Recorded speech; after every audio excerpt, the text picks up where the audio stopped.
Hello, hello. Can anybody see me? My phone is making noise because I think I'm live. Yeah. Hello, everybody. It is a pleasure to see you all. My name is Dustin Cormier, and this is How to Rock Astrology. Excuse me. Oh, I just smashed a smoothie. It was really good. So, folks, I am in my same old basement today, but my computer is cooked. She's cooked. She's pooched.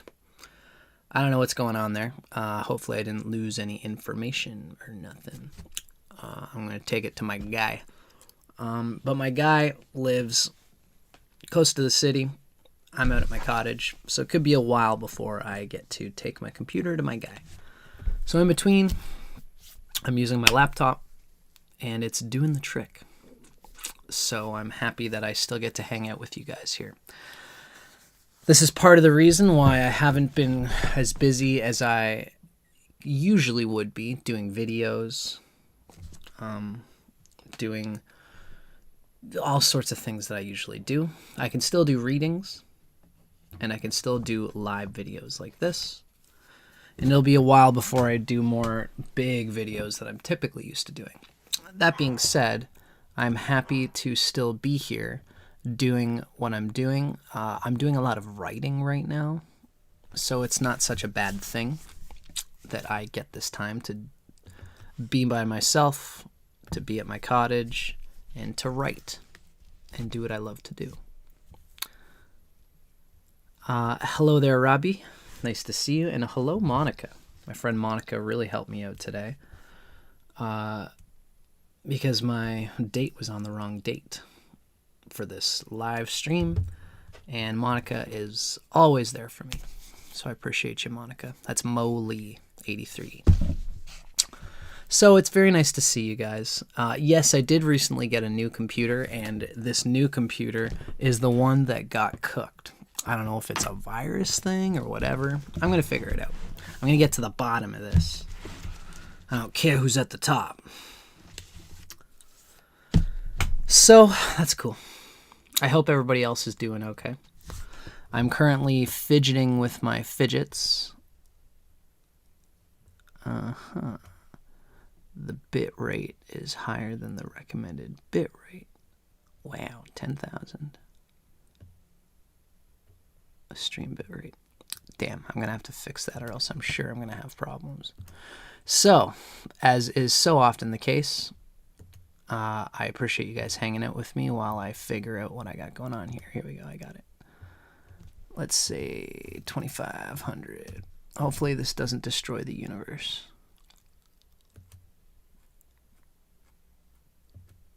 We're gonna find it. Check 1, 2. Are we still alive? We're live. So today we will be doing some good old-fashioned live recordings, a live stream. And it is my pleasure to discuss with you what is going on in the new astrology universe. We are doing live streams today. We are doing live readings. So if you're watching, you have an opportunity to have your chart read. And I'm probably going to do 2 today, but we can do 3 if that's where it takes us, and that's where the universe goes and takes us. So if you're watching, stay tuned. I do still appreciate hanging out with my audience live and doing live streams like this. It's nice to have an audience. It's nice to be connected. And it's nice to be doing astrology. That's one nice thing about me being able to do these live readings, is that it allows me to keep doing what I love to do, to share it and to practice it. Now, as most of you probably already know, I've been working with Ernst Wilhelm's Adityas circle. And this is going to slightly change what you'd typically expect from the calculations of a chart. Excuse me. And, you know, everybody ought to know, is what I always say, is that the aha moments that we get from a reading are the most important thing. So whenever I do a reading with anybody, it's the moment where you go, aha, I get that experience, I get what's being said here, that are the most significant. You know, those are the moments where we get something out of the reading, essentially. Because your intuition of everything that you are is going to pop when you hear about something that relates with you, that's true to you. Something that's true to us, our intuition can just sense it and feel it. That's why it's important, in my opinion, for everybody who is doing astrology to be able to be objective about the data. It's been very good for me to switch Ayanamsha like this, you know. Ernst Wilhelm almost kind of has sort of like a new way of interpreting things. It's good for everybody to be a little bit objective about the data that they hear from astrology. I don't think we do this enough, and it's something I always recommend.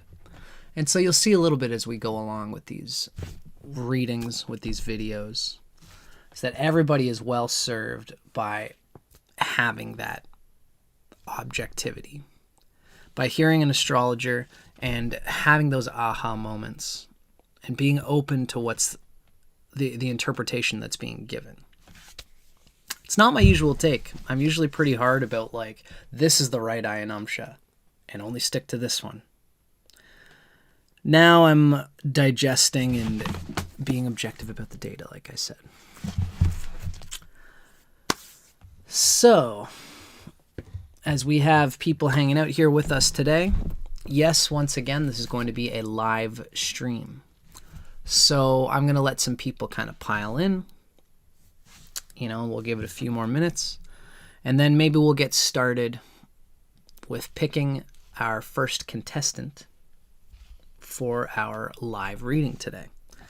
We don't have too many people at the moment, which means whoever is our lucky person is probably going to have a little bit more chances to get chosen, which is always nice. It tends to be the case when we first begin these videos, these live streams.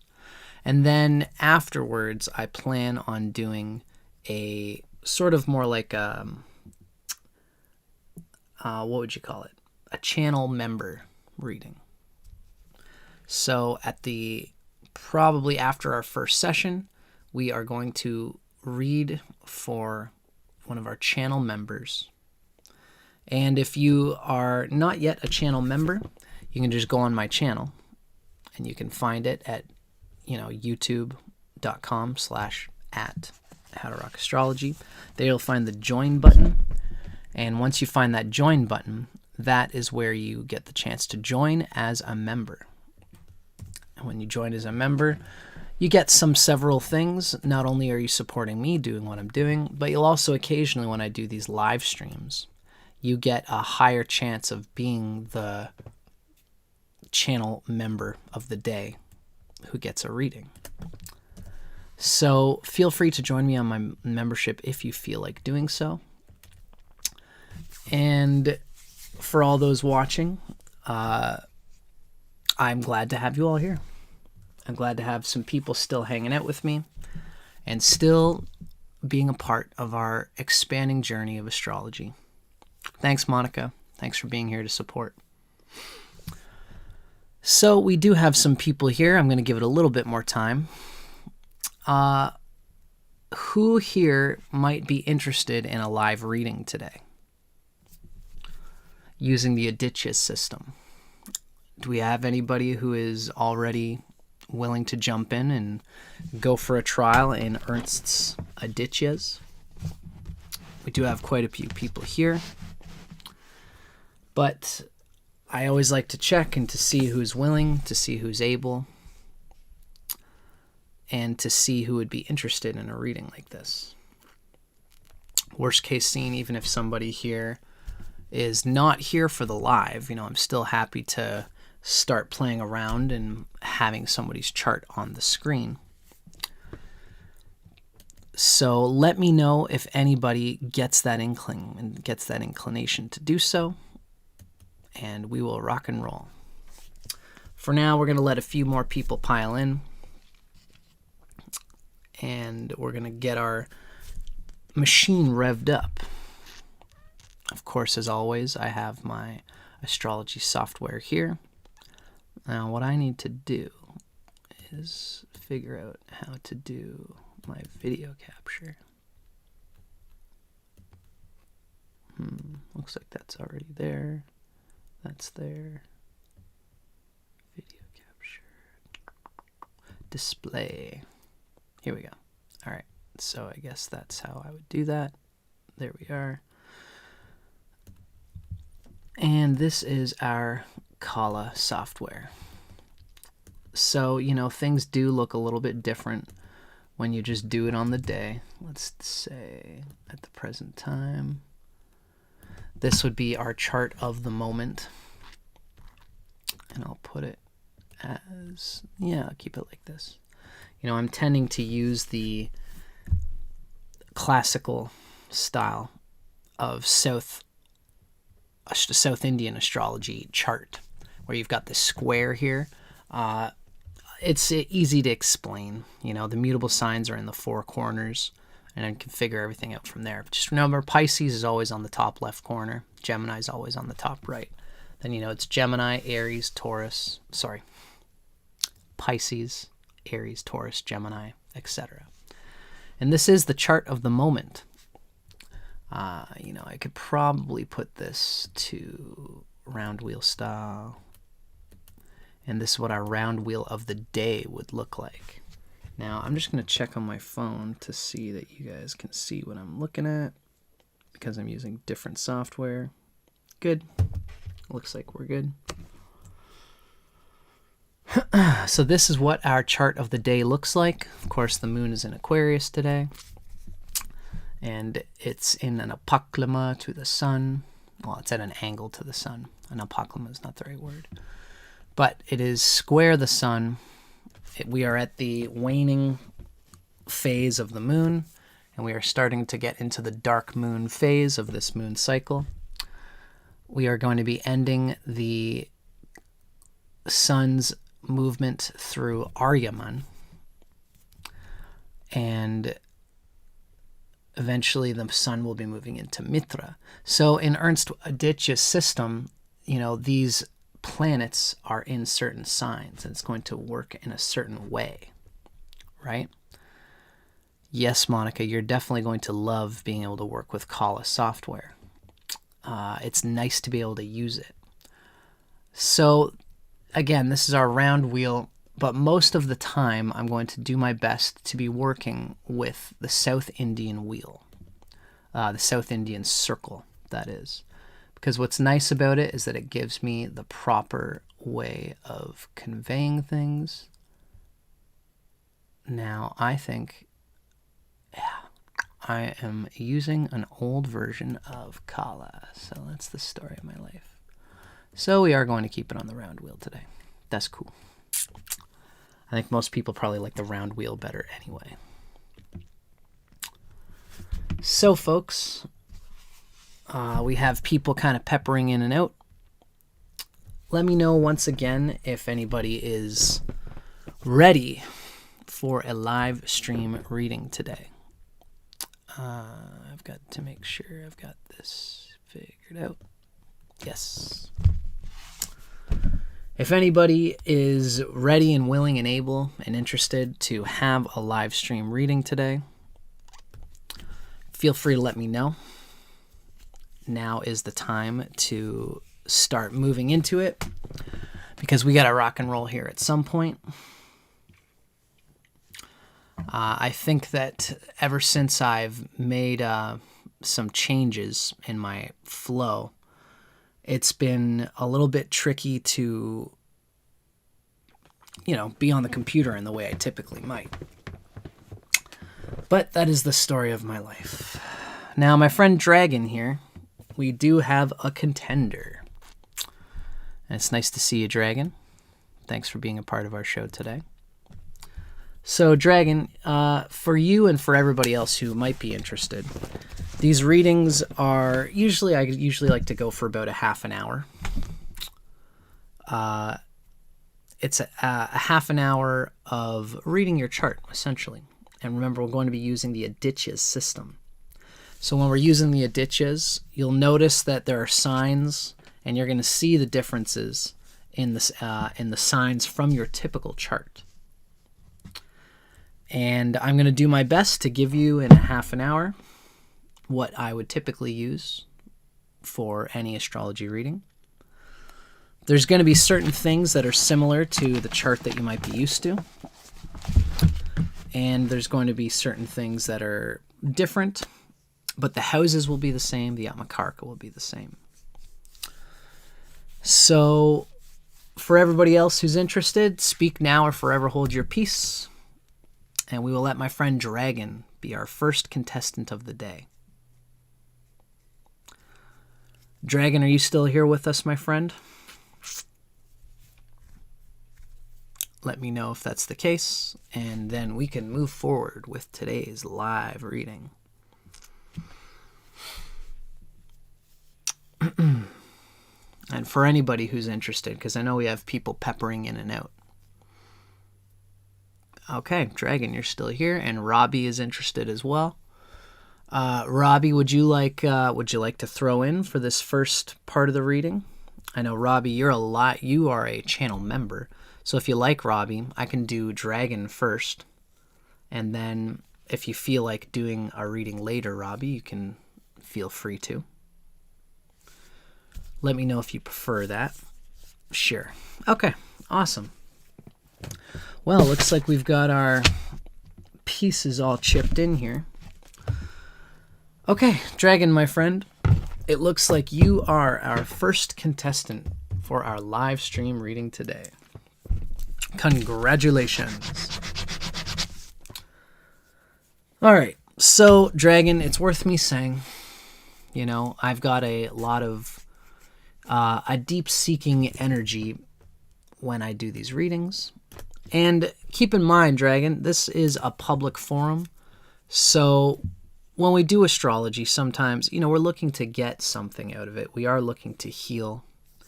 This is a sort of a healing practice, a spiritual practice, and a heart-opening practice. That's really the essence of what astrology is all about. And with that being the case, if there's anything that we go through that you do not feel like speaking to, you can feel free to let me know. You can, a lot of the times, if I go into anything deep, I often say, like, our intention is not to, my hair's nuts today. Our intention is not to pull any skeletons out of the closet, but we might accidentally knock some bones around as we do our digging with astrology. But our intention here on this public forum is to practice astrology and to see how astrology can help us understand ourselves better and to teach it through the practice that we have here. So that is our intention with this reading, and I'm very happy to be doing it with you, Dragon. So this is looking like our first reading of the day, everybody. Dragon, my friend, do me a favor. If you are okay and comfortable with it, you can send in your birth time, your birthplace, and your birth date, if that is possible for you. Awesome. I'm glad to hear you're on board, Dragon. So yeah, send me your birth time, birth date, birthplace when you can. And I also usually like to ask, hello there, Immortal Inanna. How are you doing, my dear? And for Dragon, give me your birth data. And as well, if you identify as a man or a woman. And I also often like to ask if you have any pronouns that you'd like me to know. If you are gay or bisexual or leaning in any way of that sort. I'm an LGBTQ plus two-spirit ally. So I'm always open to however people go about things. And it's useful because there's times when we're talking about love and we want to know what's the energy that you typically go towards. So if you feel like sharing it, let me know if you are have an orientation that you'd like to mention. Otherwise, we can just rock and roll here. We have your birth data, and thank you so much, Dragon, for being a part of this. A fellow Canadian. How very nice to see. I'm from over here in Toronto, and it's nice to see a fellow from Alberta. All right. So we got Dragon. Dragon's born January, February, March, April, May, June 13th, 1997. And that is 9/31.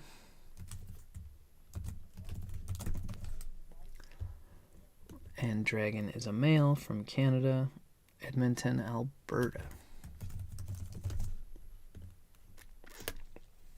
Okay. January, February, March, April, May, June 13th, 1997 at 9:31. This looks to be correct. Now, let's see. There used to be a way. Fuck. Yes, that's it. Okay. So in your tropical chart, Dragon, you're probably used to being a Sagittarius rising. And in this Adityas system, that puts you in the sign of Bhagha rising at about 18 degrees. Let me know if that Sagittarius at 18 degrees resonates with you. In this system, you will be at what we call Bhagha. And you'll see the difference in just a moment. Getting used to new software here. All right, so you guys should be able to see the chart that I'm looking at. Let me just again make sure. Yeah. All right, cool. All right, we're live at 5 here, folks. That sounds right. We got it all fliggered and giggered. So it is 10:23. Our friend Dragon has volunteered for our first reading of the day. Let's set ourselves up for 30 minutes. And if you're all ready, Dragon, we are ready to start the timer. It's 10:23. Now's a good time. Our timer has officially started. I intended to do this. Voila, the clock's ticking. Meter's ticking, as Trailer Park Boys would say. I wonder if Dragon knows about Trailer Park Boys as a fellow Canadian. Let's go. All right, cool. Okay, so Dragon, I'm happy to be doing this with you. Now, let's scratch into a few basic things that are going to be universal to all systems. One, for example. So it's worth me saying, fuck, I'm going to pause this for a second. Okay, so I'm going to pause your time just so I don't spend too much time on this, because it's worth me mentioning time is paused. We are using what's called Ernst Wilhelm's Adityas. And in this system, the signs are going to change their apparent position, and everything, a lot of things are the same, including your Atmakarka. You know, the degrees of the planets are all the same. It's not like sidereal. Sidereal really messes everything up. With the Adityas circle, everything's basically brought up 30 degrees. So you're going to have the same Atmakarka, the same house cusps, same rising sign, the same, I use the whole sign system, which means that the sign makes up the house. So the whole sign of Bhagha, which relates with Capricorn, is going to be your first house. And then the whole sign, the whole next sign is all the second house. The whole sign of Pisces is the third house. The whole sign of Aries is the fourth house. So you'll find the planets are in the same degrees. The house cusps are at the same points.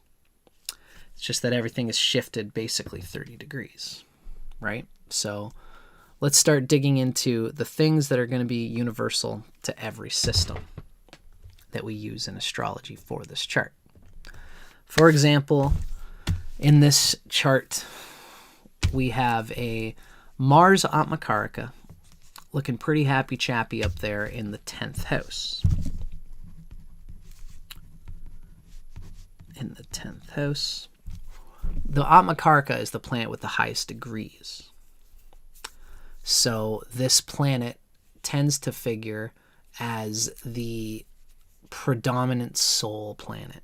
You're going to find a lot of this planet's energy inside of you. You are a Mars person. And everything related to Mars, anything important happening with Mars, is going to be regarded as very important to you. Now, in this particular chart, I would definitely spend a lot of time talking about how the South Node is in Aries. And also the moon is in Scorpio. And Chiron's in Scorpio. So there's quite a few things leaning on the Mars energy. Of course, when there's important things happening in the signs ruled by Mars, we can expect that there's going to be something important going on there. With the South Node in the sign of what we call Dhata, that resonates with the sign of Aries. There's going to be an Aries-like energy. You were born in 1997. I had a girlfriend who was born in 1997, and her and all her friends are in the same area, having the South Node in the same place. So I've gotten to know it pretty well. And it can present in different ways depending on the chart of a person in question. Now, what's worth noting is you've got a very wide orb for this, but we would consider your Mercury to be combust. It's pretty wide, though. My software says that your Mercury is combust, but I'm a little bit, I'm not going to say it's too crazy. But that combustion is kind of there. And as well, it's worth noting that, it's nice that Venus is not combust in the same way. Venus and Mercury are the two planets that are the most capable of being combust. As well, we have the moon in the sign of Hasta. Hasta Nakshatra. Again, these are typically things that we'd regard as, universal. These are things that will be the same in any chart. All of your house positions generally are going to be the same regardless of the system, the Adityas system, or the Ayanamsha that you're using. So here we have, you're going to be happy to know that Saturn's in a happier place than it was in your Tropical Vedic system. Saturn is in the sign of Aryaman, which is Taurus, in the 5th house. Jupiter is in its own sign of Parjanya, which is Pisces. So taking a broad scope view of this chart, one of the important things I see happening is, yes, that this Mercury is pretty well starved by the moon and technically a little bit combust to the sun. So Mercury's taking a little bit of a hit here. I'm just looking for all the possible things that I can peek at in this chart. There's a bit of a tough Mercury in this chart for various reasons. And that is that case. What's really a bumping planet, which is nice, is Mars. Mars is doing very well. It is technically the highest Shadbala planet in this chart. And Shadbala is kind of like the overall report card. So Mars doing well is nice because it's the Atmakaraka.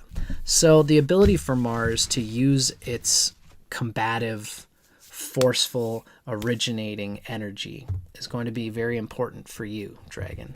You're somebody for whom it's important to lead, to be an originator, and to not let a group dynamic energy get in the way of conveying what you want to do, what you want to say. What's interesting and tricky for this chart, I'm just checking to see that you guys can see me. What's interesting and tricky about this chart is that you have Mars and the North Node are falling in the sign of Libra. And Libra is, of course, opposite Aries. So here we have the Lord of the South Node is falling into the 10th house. The Lord of the South Node is with the North Node. I'm sure that's a little bit confusing, but that's not a thing that typically happens. What's really strongly indicated here is that, it would really probably be a whole lot to convey this, but this is astrology. This is what we're doing here.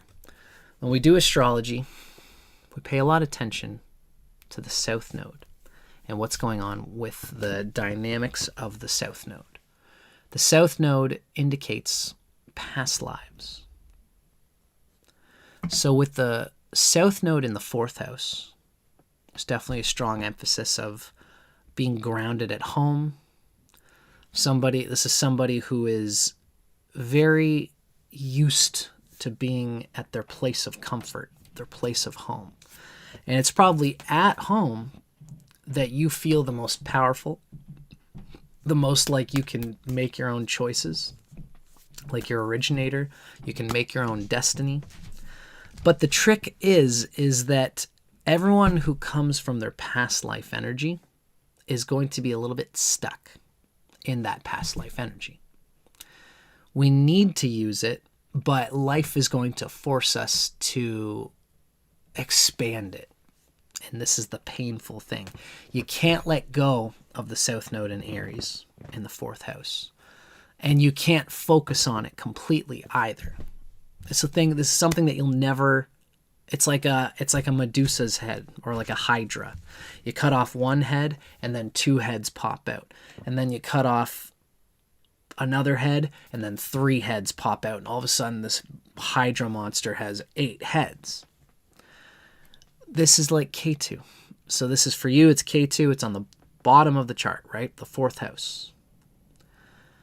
In this Adityas system understanding, you're really going to need to tune into what we call Data, which is this Aries energy. It's an energy of one who is carrying others. You probably find that you want to be in groups, and in order to feel like you can really contribute to these groups, everybody's got to pitch into a group, right? But you have genius, original, creative ideas that you can bring together for a group project. And everybody wants to see what you do with this creativity. Everyone wants to see how you bring your original thought processes. And there's a pushiness that you are expected to have, you're allowed to have. This will, again, especially be in your personal life, because this is falling into the 4th house, right? Because the South Node is on the bottom of the chart. So this is going to be the nature of this energy. And when you're in groups, what's tricky is that there is going to be a desire to find a balance between original creativity and making the group appreciated, to feel appreciated. Now, you're probably natural at this, especially with this funny thing going on with Mars up here in the North Node in the sign of Libra. For what we have is the South Node Lord is with Rahu, which means, ironically, you're going to almost have to be, in some ways, the opposite of your Mars energy, of Aries energy, in order to truly integrate, in order to have the capacity to be original. And what probably happens here is that you might surrender some of your autonomy. You might surrender some of your capacity to lead in order to be in a group, in order to work with other people, in order to not be suffocated by the flames. There's like ash falling on the flame. And that's you working by yourself. If you work by yourself, you won't be truly appreciated for your energy. All of the karma is going towards Libra and the 10th house. So what's really said is that if you want to figure out, make peace with your home, right? That's your 4th house down here. If you want to make peace with your home, you, in a lot of ways, you have to go to the 10th house. It seems counterproductive, but that is where the karma is going. The karma of this situation is that you might feel like it's counterintuitive. Like, I've got to work out the things in my home, whether it's with my wife, with my kids, with my own personal private life. You probably unconsciously spend so much time at home in the bottom of your chart that it's not serving you. It's not pulling the best out of you. It's not forcing you into a fire that's going to carve a positive, masculine upfrontness. You know, especially working with a group with Libra, you're going to find there's sometimes where you're frustrated, where people don't respect, you know, what I've got going on at home. And there's a truth to that. Again, the tricky thing here is that when you get into Rahu in Libra, your first instinct is to say, okay, I'm going to tell everybody, I'm going to make everybody tell me what to do. You know, it's like I'm a musician, so Libra and Aries, I always convey through like a band metaphor, right? You're in this band, you're jamming with these people, and, you know, they don't realize that, you know, you've got a certain job that you have to do where you're not going to be there Tuesdays and Thursdays. And you might find it difficult to convey that. You know, so everyone's like, okay, who can work, you know, who isn't working on what days? You know, well, it seems everybody can work on Tuesday. Everyone can jam on Tuesday and everyone can jam on Thursday, right? Is everybody in agreement on that? And you might say, well, I've got like this important thing, you know, I do have like, you know, my job that I've got to do on Tuesday night. You know, if you say it that way, then hopefully your band is like, okay, we can't do it Tuesday night. But you might have a job that has random days. And so you might have to let go of what you were doing. And at least you might feel like you have to let go of your job in order to come and play with everybody in the band on Tuesdays and Thursdays. And it might mess up your job. That might be the day where you're supposed to take the kids from school. It might be the day where you and your girlfriend, you know, said that we're going to hang out on Tuesday night, we're going to hang out on Thursday night, and we're going to do something together. That's probably more like it, because the 4th house is more of a romantic thing. So you might give it up. You might give up your home life, give up this precious thing. You might even just want to hang with the boys on that night. But now I can't because I want to play in this band. It might be hard for you to let go of the home pattern, but it would be very good for you to make it work and find a way to engage with this band. The problem is that you have to still own your personal home needs. That's the thing, is that the South Node in the 4th house needs to still have its own personal life. I just got a wonderful donation by my friend Cool Tone Sound.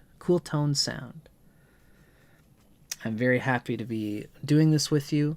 If you're into it, Cool Tones, I can do your reading as soon as I'm done the one that I'm currently doing. So thank you, Cool Tone. We've got about 15 more minutes in this chart reading. So, you know, Dragon, I'm still with you here. Let me know if any of this is rolling with you, if this makes sense.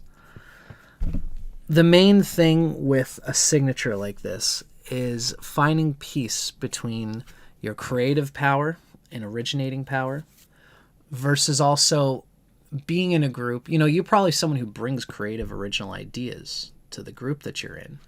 And you might find yourself being exhausted because you're the one carrying everything. You might be carrying more than everybody else's share in the band. You know, you might be footing the bill. You might be paying for the gas. You might be the one providing the car. You might be providing a whole bunch of things and nobody else is providing as much as you are. And you partly do this because you say it's your project. This is my project, And in order for everybody, I want everybody to be with me on this project. It's Aries. So in order to do that, I'm going to take care of everything. I'm going to take care of a lot of things. You're going to put way more effort and intention into it because it's your baby. It's your project. But then you find when the project finally comes to, it might come off very well.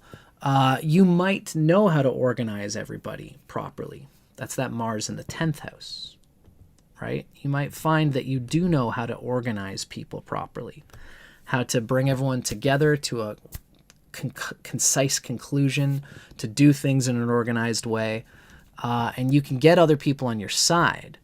The tricky thing is going to be that it's probably draining for you to have to whip everybody together into this thing that you want to do. Eventually, life is going to push you to be in a group effort and still contribute your original ideas. That's very much being conveyed here. Awesome, Dragon. Cool. Message coming through. Glad to hear that. Especially because you're a Mars Atmakaraka.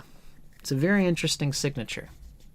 And it's going to emphasize everything going on with Mars, all the signs that have Mars in it. It's interesting for a Capricorn that the moon is in the sign of Scorpio. It's technically considered to be debilitated in this place. That might even, in fact, be the position of deep debilitation. No, it's actually just considered a friend. Am I right on that? Let me just check something here. Yeah, whatever. That's okay.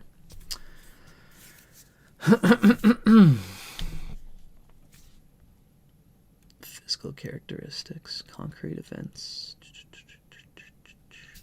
I mean, honestly, Robbie, if you want me to give you the wink, the honest-to-goodness wink at how I would interpret these things, is that the Adityas are the only actual real one, and everything else doesn't matter.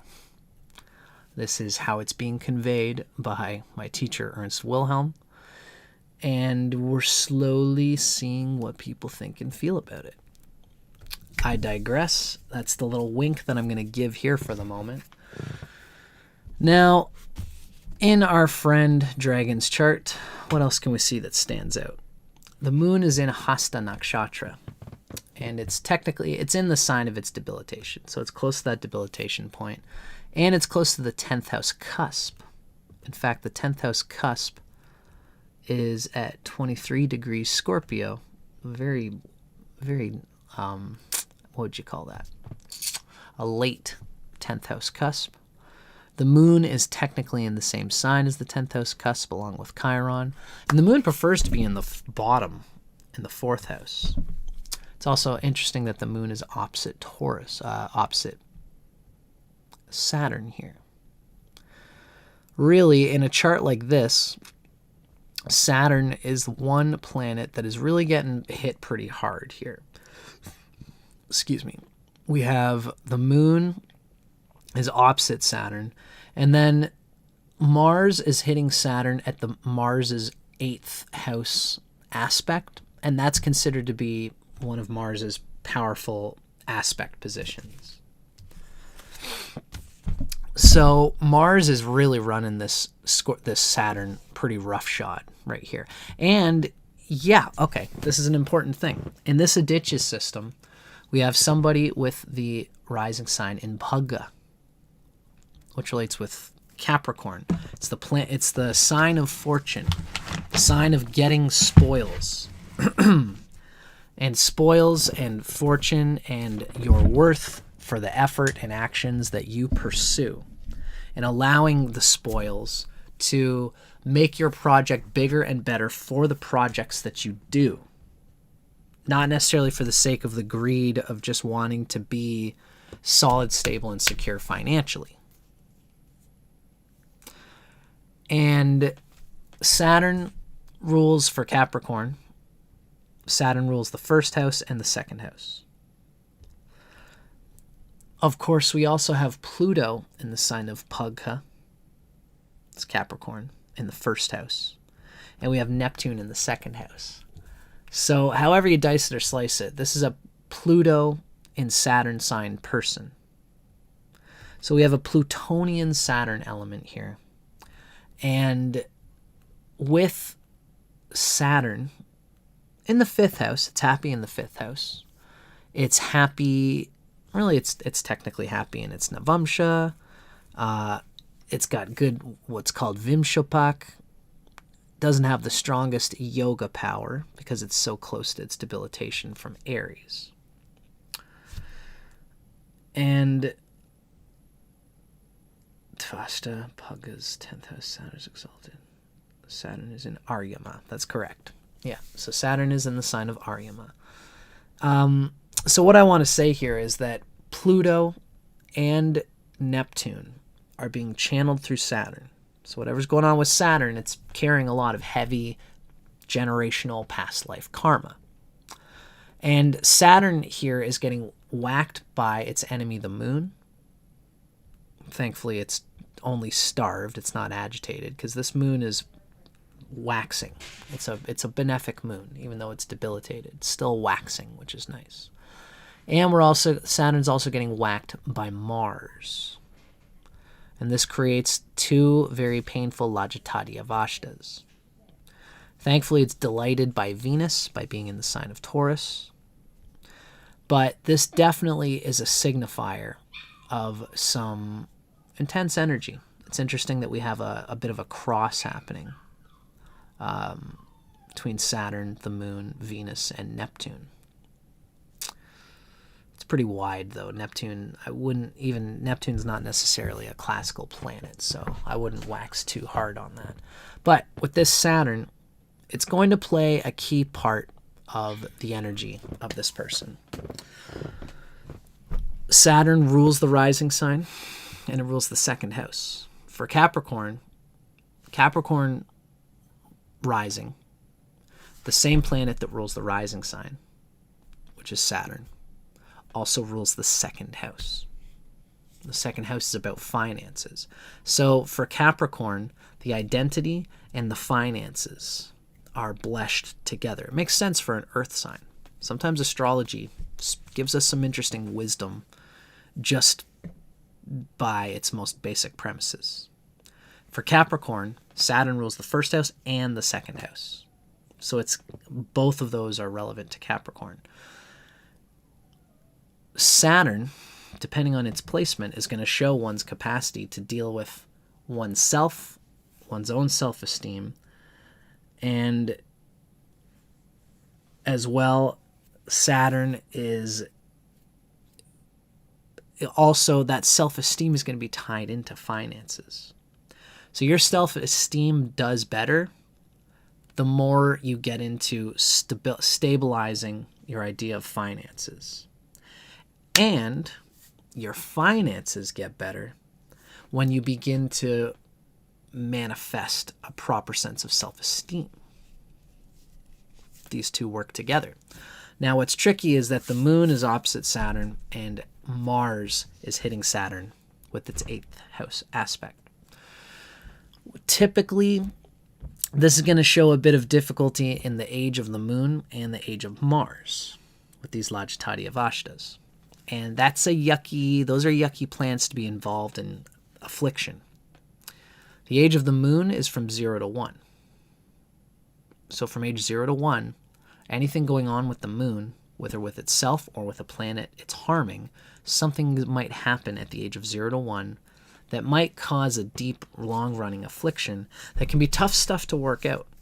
You know, like this type of stuff where like hypnosis, people go through stuff like hypnosis to look deeply into these patterns where, the kind of thing that can happen with Moon and Saturn, we could almost convey like your mother, maybe your family was in some sort of financial difficulties at the time and your mother might have been nervous about having a child.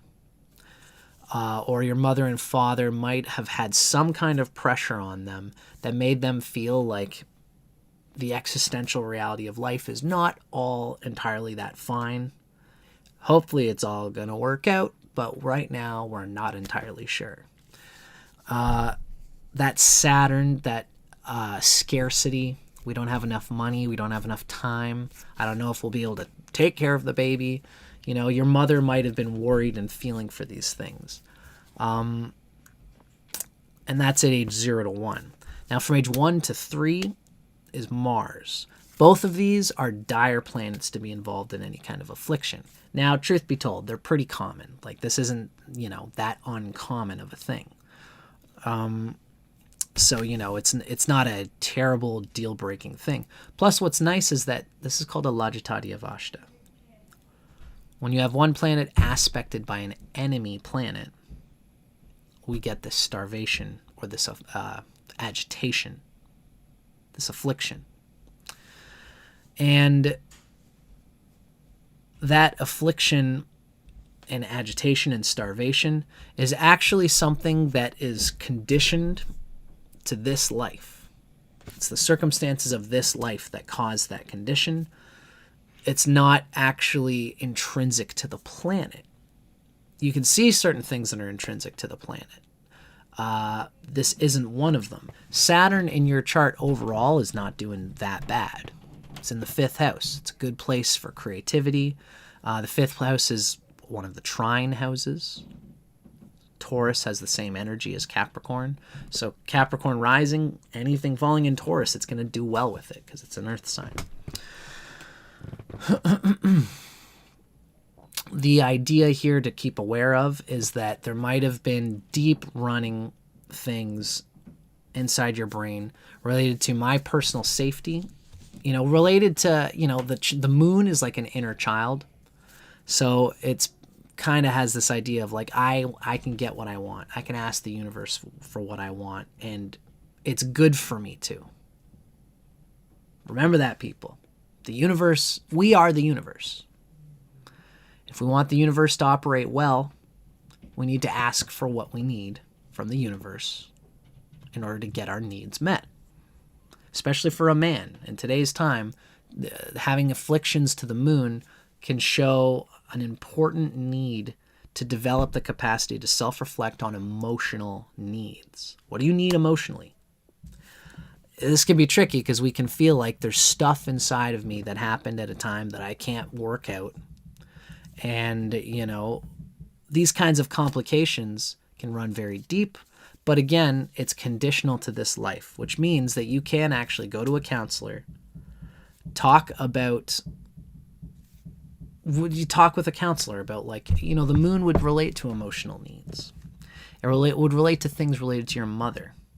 So you might go to a counselor, some kind of therapist, talk with them and say to them, you know, I had an astrologer tell me that I've got the moon opposite Saturn and that this might have something to do with my emotional psyche. And the person will be like, well, I have no fucking idea what that means. I'm not an astrologer. And you'll say, okay, great. So let's just, you know, be introspective with me about, like, how do people operate in relationships, for example? You know, you might find that you don't think about your emotional needs. That's what I'm trying to say. And that talking to a therapist, talking to your mother, talking to women in your life will prompt you to have that, like, oh, everybody else thinks about that thing. Everybody else, oh, so you're saying that when I have a deep emotional moment and I'm trapped inside of my own little world and I don't feel worthy of asking how to get out of it because I've always been this way, you're saying other people ask for help, talk to others, and pull themselves out of that hole. That's how this works. I didn't know that was a thing I could do. Right? You know, so look for these kinds of things, Dragon, you know. Our dinger's about to ding. That's okay. I'm going to finish this thought here before we go to our next reading. Emotional needs, and as well, Mars has to do with our very basic needs as well. And when Mars is afflicted to Saturn, this kind of thing can happen where we have a need. You know, it sparks from the terrible twos, age 1 to 3. You're inside a car, in the car seat in the back, and mom's driving.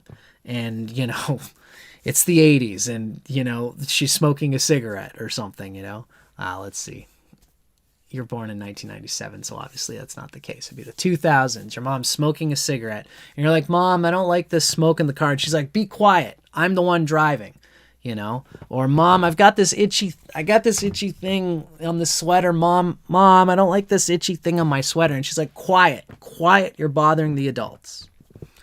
You've got this basic need that's frustrating your body, that's frustrating your emotions, that thing that's just not supposed to be there.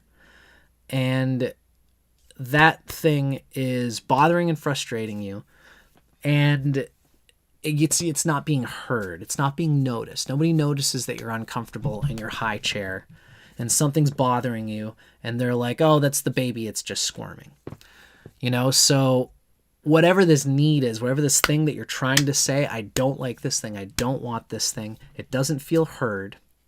And so what happens is with Mars aspecting Saturn like that, it starts to act out. It punches the table. You know, and everyone's like, whoa, what's going on with you, dude? And you're like, nothing. And then you walk away. And you're hoping that the dramatic, explosive action shows everybody that I need something. You know, Saturn especially, it relates to these needs. There's something that's not sustainable going on in your life. There's something that you're putting all your energy into, and you're trying to make others see that this might be a good relationship, but this is messing it up.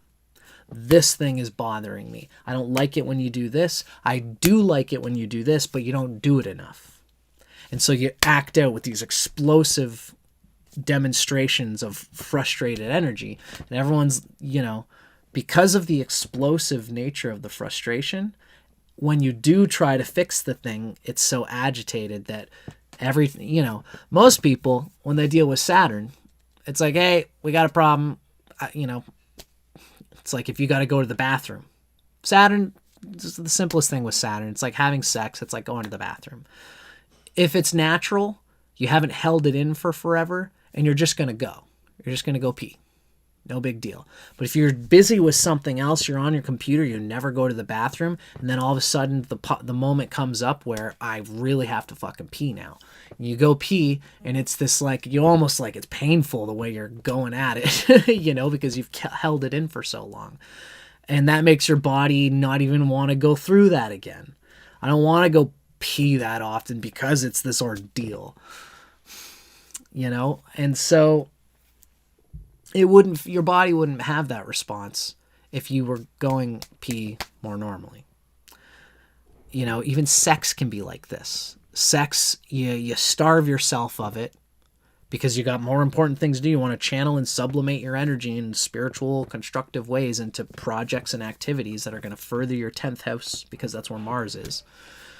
And when you finally do have sex, it's this intense drawing, this intense thing. You know, you have a girlfriend in your life, or you have whoever going on in your life, you got this intense sexual activity with them. And then, you know, you drop it, and it's almost like, you know, most people who have sex, it's not like that. It's just, you know, we want to have a quick little wiggle, or we can even have a nice deep wiggle. You know, we'll have some fun. Let's take a little break. And it's just this fun, simple, natural part of our bodies that Saturn represents. It's excretion. It's getting urges out of the way. But if Mars is trying to control nervously how it deals with that thing, then sex is going to become this like too intense. So when I have sex, I only want to have it when I'm ready. I've got to prepare myself. It's intense. And that is an exaggerated way of dealing with that otherwise natural, flowing, harmonious thing. So these are the kind of things to look for with Mars afflicting Saturn. I'm glad I got to speak to that. This would be important because Mars is your Atmakaraka. But anyone, you know, Saturn with these two planets, the Moon and Mars, afflicted in this way, it would be recommendable to look to a therapist, a counselor, to see if any of these basic behavioral needs are not being met because of things that happened to you in childhood, and see that counselor reflect on it. You might find that you can ask the counselor about this kind of stuff, and you might find you're hiding anger, you're hiding willful control of otherwise natural things. And it's good for everybody to get a reflection on that.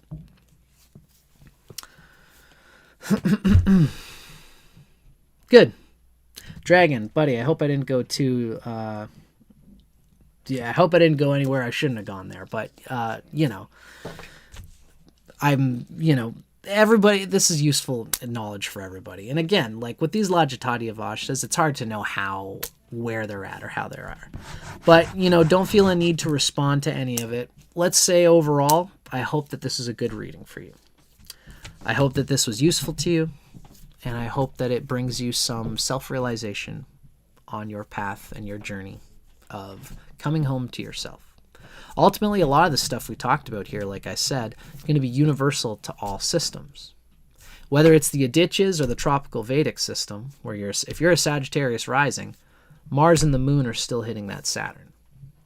That's one of the reasons I'm trying to speak to it here, is that, in any system you have that Lajatati Avashta. So it's a good thing to be aware of and pay attention to. I digress. Thank you, everybody, so much for listening. Now, Monica knows me even better than I know myself. Let's do a bathroom break so that it doesn't become agitated. And coming up, now somebody has paid me today for a reading, and I would love to honor that. I appreciate our friend Cool Tone Sound, who has paid $50 for a reading. That's a good chunk of money. So I appreciate it. I appreciate it, Cool Tone Sound. If you're still here, I would love to accommodate it. And let's see here. I just want to make sure this isn't someone. Okay, cool. Yes, let's do a bathroom break, possibly a chocolate break. I'm actually good right now. I'm stuffed to the gills with smoothie. I've actually gotten into fasting on Thursdays because Jupiter is not the squeakiest, cleanest planet in my chart. Thursday relates to Jupiter. One of the ways to give for Jupiter is fasting. Just in general, doing anything with the consciousness of Ishvara Pranidhana. Oh, bless you, Monica. Let's do the PayPal thing.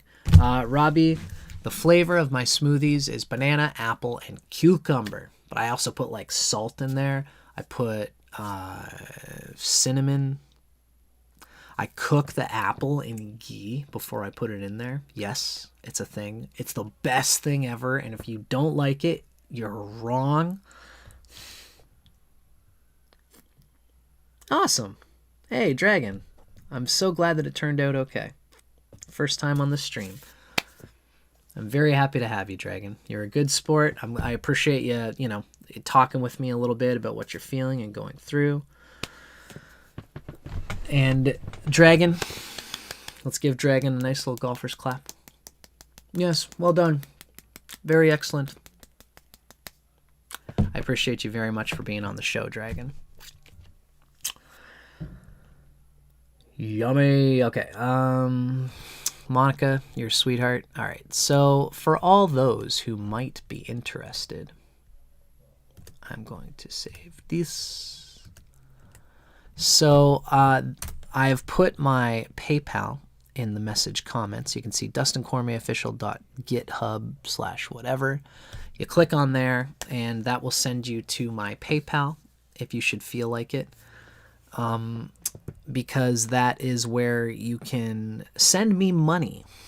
Send me a coffee. I love to do this anyway, so don't feel obliged. I have plenty of people who are, with me on my channel memberships, and I appreciate it all. But I like to send that PayPal thing. Monica, I appreciate you getting me into the flow with that, because I do love what I do here, and I know it's valuable. Astrology is, of course, valuable. I'm happy to practice it here, and I'm happy to share myself. Yes, Monica, I can send you my smoothie recipe. You're drinking smoothies almost daily, just like me. I try to eat them in the morning. So I'm going to write in my notes that I'm going to send Monica my smoothie. It's pretty simple what I do. Yeah, it's like I cook the apple.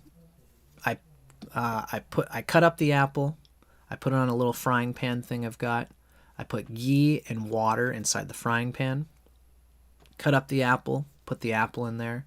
Cut up some ginger. Put it in there, and then a bit of fennel. I cook all that up with a lid on it. Then I put in a bunch of cucumber into the actual blender. Then I put in cinnamon, allspice, yogurt, salt, nutmeg, maca, like Peruvian ginseng maca. That's the fucking best shit ever, dude. It's so good for you and it's tasty. And then I slice up a banana and the rest of the cucumber, put it in with the apple, let that cook. Then I pour the warm stuff into the blender, hit frappe. It's like a warm smoothie. I don't know how people think about that, and I don't care, because if you don't like it, you're wrong. And it's that simple. Don't knock it till you try it. I just love anything cooked, because I'm Vata. So, I'm inclined to say I'm not an asshole like this in real life, but I don't know. Am I an asshole? Maybe a little bit. I'm giving good advice about health, so it's excused. I don't know. Anyway, let's do a bathroom break, and then let's come back, and then we're going to take Cool Tone Sounds chart for a rip. I will see you guys in uno momento. Por favor. See you guys in a sec.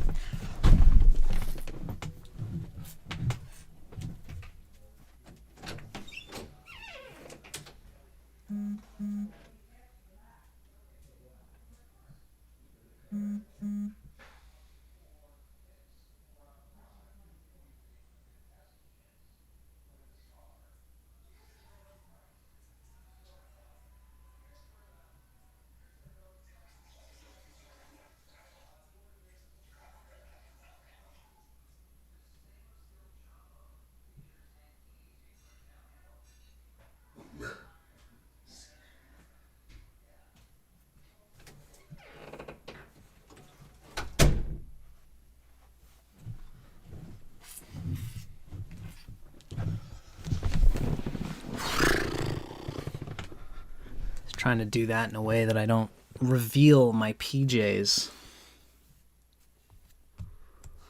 But it was too late. Okay.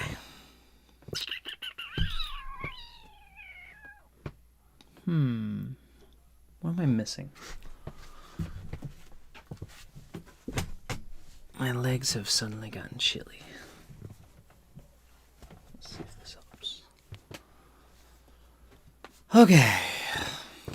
Got my feet resting on my dead computer. That's all it's good for right now.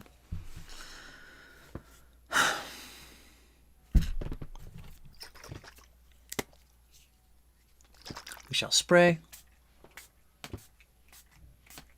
I have some darling women in my life who have gotten me this hippie room and body spray. We're vibing with like patchouli, the fragrant scents of patchouli, orange, and lemongrass. It's the lemongrass that's it. That's so it. Okay. Thank you for your patience, folks. Now, my friend Cool Tones is here. The opposite of Axe spray. It's like the feminine Axe. Axes can be feminine depending on what part of history you're thinking of. I know a lot of women who could wield an axe. But this is more like something feminine. What would be something feminine, like the opposite of an axe?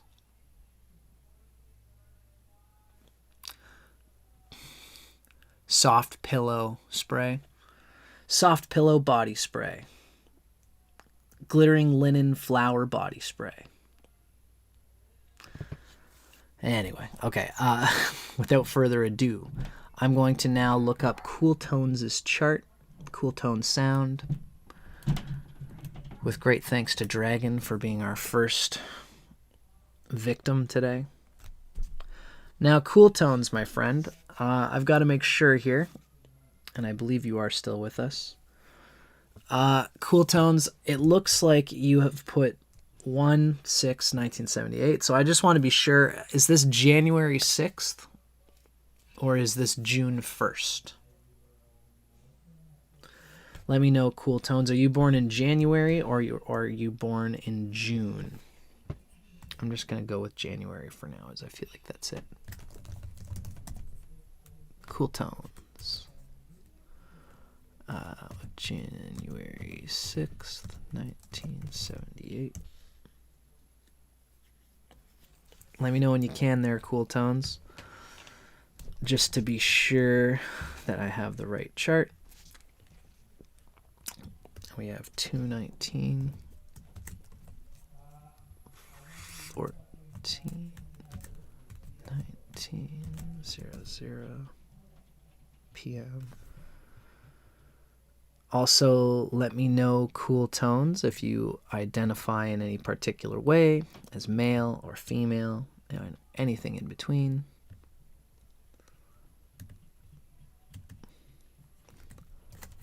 Palos Heights, Illinois. January 6th. Looks like we're on the right track.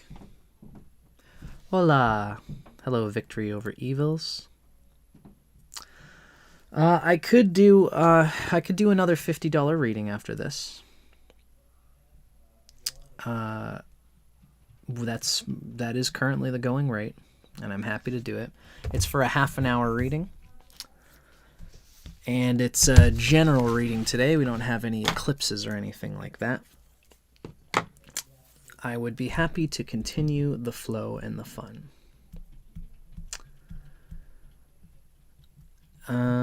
Let me see here. Yes, I was going to ask Cool Tones male. Thank you very much. All right. Palos Heights, Illinois, Cook. January 6th, 2:19 p.m., 1978. 1978. What would that make you? 91, 90. Earth Horse. Year of the Earth Horse. And that's going to put you at about 47 years old. Sorry to date you like that, but it is useful for our purposes in astrology because you are just coming up to your K2 maturation. So that's going to be important in our reading today.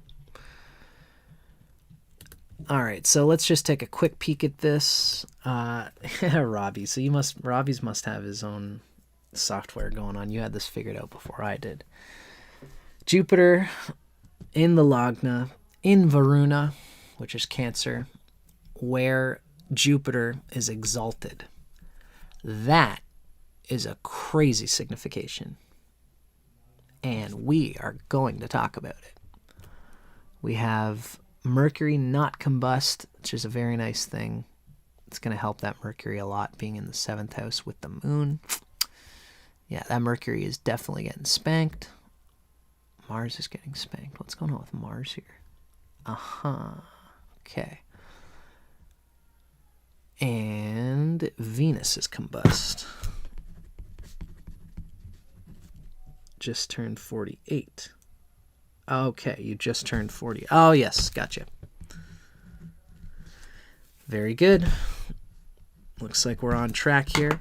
Now, Earth Horse, I often like to ask if you feel like sharing your orientation as well regarding being a person who's interested in men or women or both. I'm bisexual myself, tending to lean towards women in my romantic interests. So it's just useful to know in case we dig into anything romantic-wise, which we may in this chart, considering the two planets, the Moon and Mercury, in the 7th house. Now, this is a chart. Yeah, so, I've been talking about the Nabhasa yogas, if anyone has heard me talking about it. We have here, I believe it's called Karada. 1, 2, 3, 4. So all of the classical planets in this chart. Let's just take a minute to move through this for a second. I'm going to have to also press. I'm going to explain this, and then we're going to start digging into this chart. Okay, you know what? Let me do this first. So in this chart, this will be correct. Usually in tropical, you are a Gemini rising with Jupiter in the first house. Heterosexual, single dad. Thank you, Cool Tones. Now, Cool Tones, in typical tropical zodiac astrology, you are Gemini rising. Now, in the Aditya zodiac circle, you are considered to be Cancer rising. So, are you used to being Gemini rising in the other system? Let me know if that's the case, and if it is, we can rock and roll here and move forward.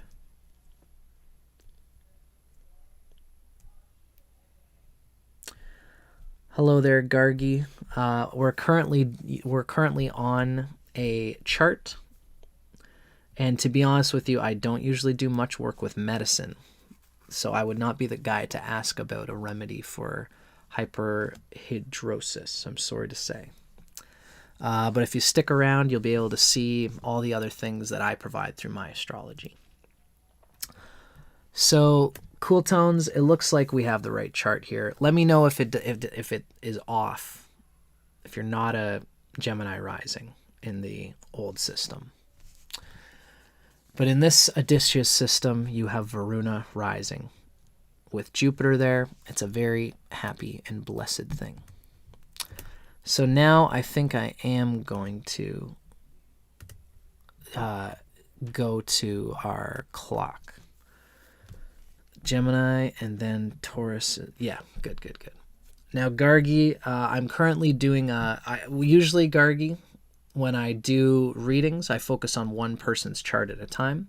And the person who's here has been waiting for this chart reading. I'm going to do it for about a half an hour.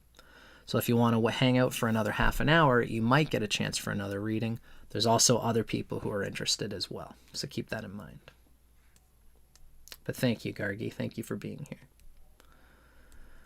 Okay, folks. We got 30 minutes on the clock. This is for our Cool Tones, the Cool Dad. And we're going to take a rip for 30 minutes. Let's start the show. And thank you so much for being a part of this, Cool Tones. Okay, I wonder if you're a musician. I wonder if that's where that's coming from. I'm a musician myself. Might be useful for some of the many metaphors that I use. Saturn becomes better in this chart because of more delight despite the lower Shadbala. Let's see, where's Saturn at? Yeah, it's a little close to the third house. Yes. But this Jupiter is really the bee's knees. This is a wonderful, wonderful picture of a Jupiter happening here. Let me just check it out in Shadbala. Yes, Jupiter's popping. Just popping. Just straight popping. This is a Jupiter with 650 Shadbala points. That's crazy and unheard of. It's a very strong Digbala because Jupiter likes to be close to the first house cusp. Let me see if you guys can see me. Jupiter likes to be close to the first house cusp. That's where it gains Digbala, and that's very important for yoga power. It also has like 100% Ayanabala, pretty much 100% Chestabala because it's like opposite the sun. It's got good Drigbala, which means it's got positive aspects to it. Just ripping. Just a ripping Jupiter. That's an amazing thing. I am a musician and one of my interests. Awesome. So, let's see. Okay. North Node and Pluto and Scorpio there. Aha. Mars. What's going on with this Mars?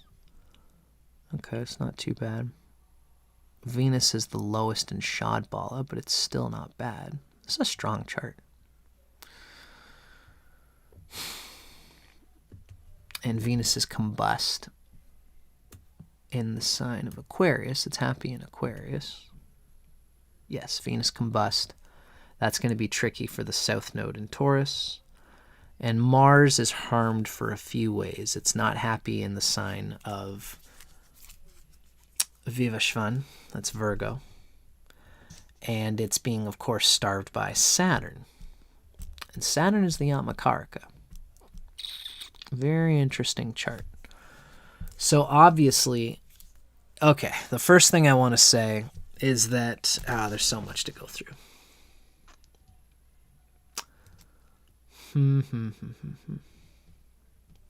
The first thing worth mentioning is this Jupiter. This Jupiter is probably been helping you throughout your age of Jupiter. So I was talking in our last reading. God bless you, Victory Over Evils. Thanks for sending it over PayPal. A PayPal, I usually I get more of the money anyway when I get it through there. So Victory Over Evils, my friend, you have paid, and I'd be happy to do a reading for you today. So what's first important to say for our friend Cool Tones today is Jupiter is exalted in an angle. And the angle that it's in is the angle where it has the strongest Digbala. So this is a blessed Jupiter, and this is going to bring huge blessings to this whole chart. Now we have something called core yogas, and anything involved with this Jupiter is just going to be rip-roaring. So let's take, for example, let's see, as a Cancer rising, the ninth lord. Yes, that Bharati yoga involves the ninth lord. It's going to give some capacity for speech, drama, and literary composition. We have Lakshmi yoga, the ninth lord, which is Jupiter, is in an angle in exaltation, and the Lagna lord needs to be strong in order for Lakshmi yoga to work. The moon is okay in this chart. The moon has some difficulties, but it's ultimately good. We have another Lakshmi yoga, Jupiter in an angle from the moon, and it's very well placed. I'm looking through all these things that are related to this Jupiter because it is worth noting. It is worth speaking to. This is a beautiful Jupiter. But mainly, the main thing I wanted to look at is this Hamsa. So Hamsa is a swan or some other aquatic bird. It's a bird of passage. Hamsa yoga occurs. It's one of what we would call, this is a good thing to teach here, so it's worth me just taking a moment.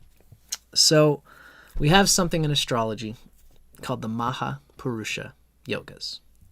Purusha is like the intrinsic qualities of virtue, intelligence, and spirit. All of the planets have inherent virtue in them. They're like one of the colors of the rainbow. They resonate with one of the chakras. Jupiter can be said to resonate with the throat chakra as well as the Svadhisthana chakra. So there's if we were to call it an orange band, it contains the blessings of that orange band. Thank you, Victory Over Evils. I appreciate you very much. Jupiter, so the Mahapurusha yogas is going to relate to the 5 planets that relate to the 5 tattvas. So it's excluding, only the classical planets, no Uranus, Neptune, or Pluto, not the nodes. And it doesn't include the sun and the moon. So it's the 5 tattva planets that resonate with the 5 elements of the universe. It's earth, water, fire, air, and ether. That's basically Mercury, Venus, Mars, Saturn, and Jupiter. Jupiter is one of the 5 tattvas of the universe. It's ether, it's space, it's grammar. And so whenever there's a positive expression of Jupiter, it's going to have the quality of ether. It's going to have lots of space. It's going to make space for things. It's going to understand the power of language. Jupiter's an incredible grammarian. He might be somebody who's into language, into Sanskrit, and these sorts of things, into truth, into wisdom. And yes, so of these 5 Mahapurusha yogas, again, it's, the 5 planets, Mercury, Venus, Mars, Saturn, and Jupiter. When any of those 5 are exalted and they're in an angle, the angle is where we initiate things. It's where we kind of bump our knees into the universe. It's where we get opportunities. Things strike us with positive, harmonious tones. We walk around with an incense stick carrying behind us, and people smell it and go, what is this magic that this person has? Depending on that planet related. And, there's also many other things that still need to qualify if this is a yoga that's going to be popping. This is a yoga that's popping, just absolutely popping. And so all the things that Jupiter rules in a Cancer rising chart is going to be quite popping, which is an incredible thing because for Cancer rising, Jupiter rules the 9th house. So you have the 9th lord in the 1st house. We could probably read about that and just find some incredible insights, It's worth doing just for the sake of doing since we're talking about it. Planets in the 1st house. So, this is worth saying that we have the ruler of the 9th lord, because for Cancer rising, Jupiter rules Sagittarius, the 6th house, and Pisces, the 9th house. So we're taking the 9th lord and putting it exalted in the 1st house. This is especially true of all the angles. When you have an exalted planet there, it's gonna bring luck and abundance. It's especially so in the 1st house, because the 1st house is also a trine house. The 1st house is a planet that radiates towards everybody that sees us. So, some of the things that can happen from the 9th lord falling in the 1st house. The one born's fortunate, praised by the king, of good conduct, beautiful form, learned, and honored by the people.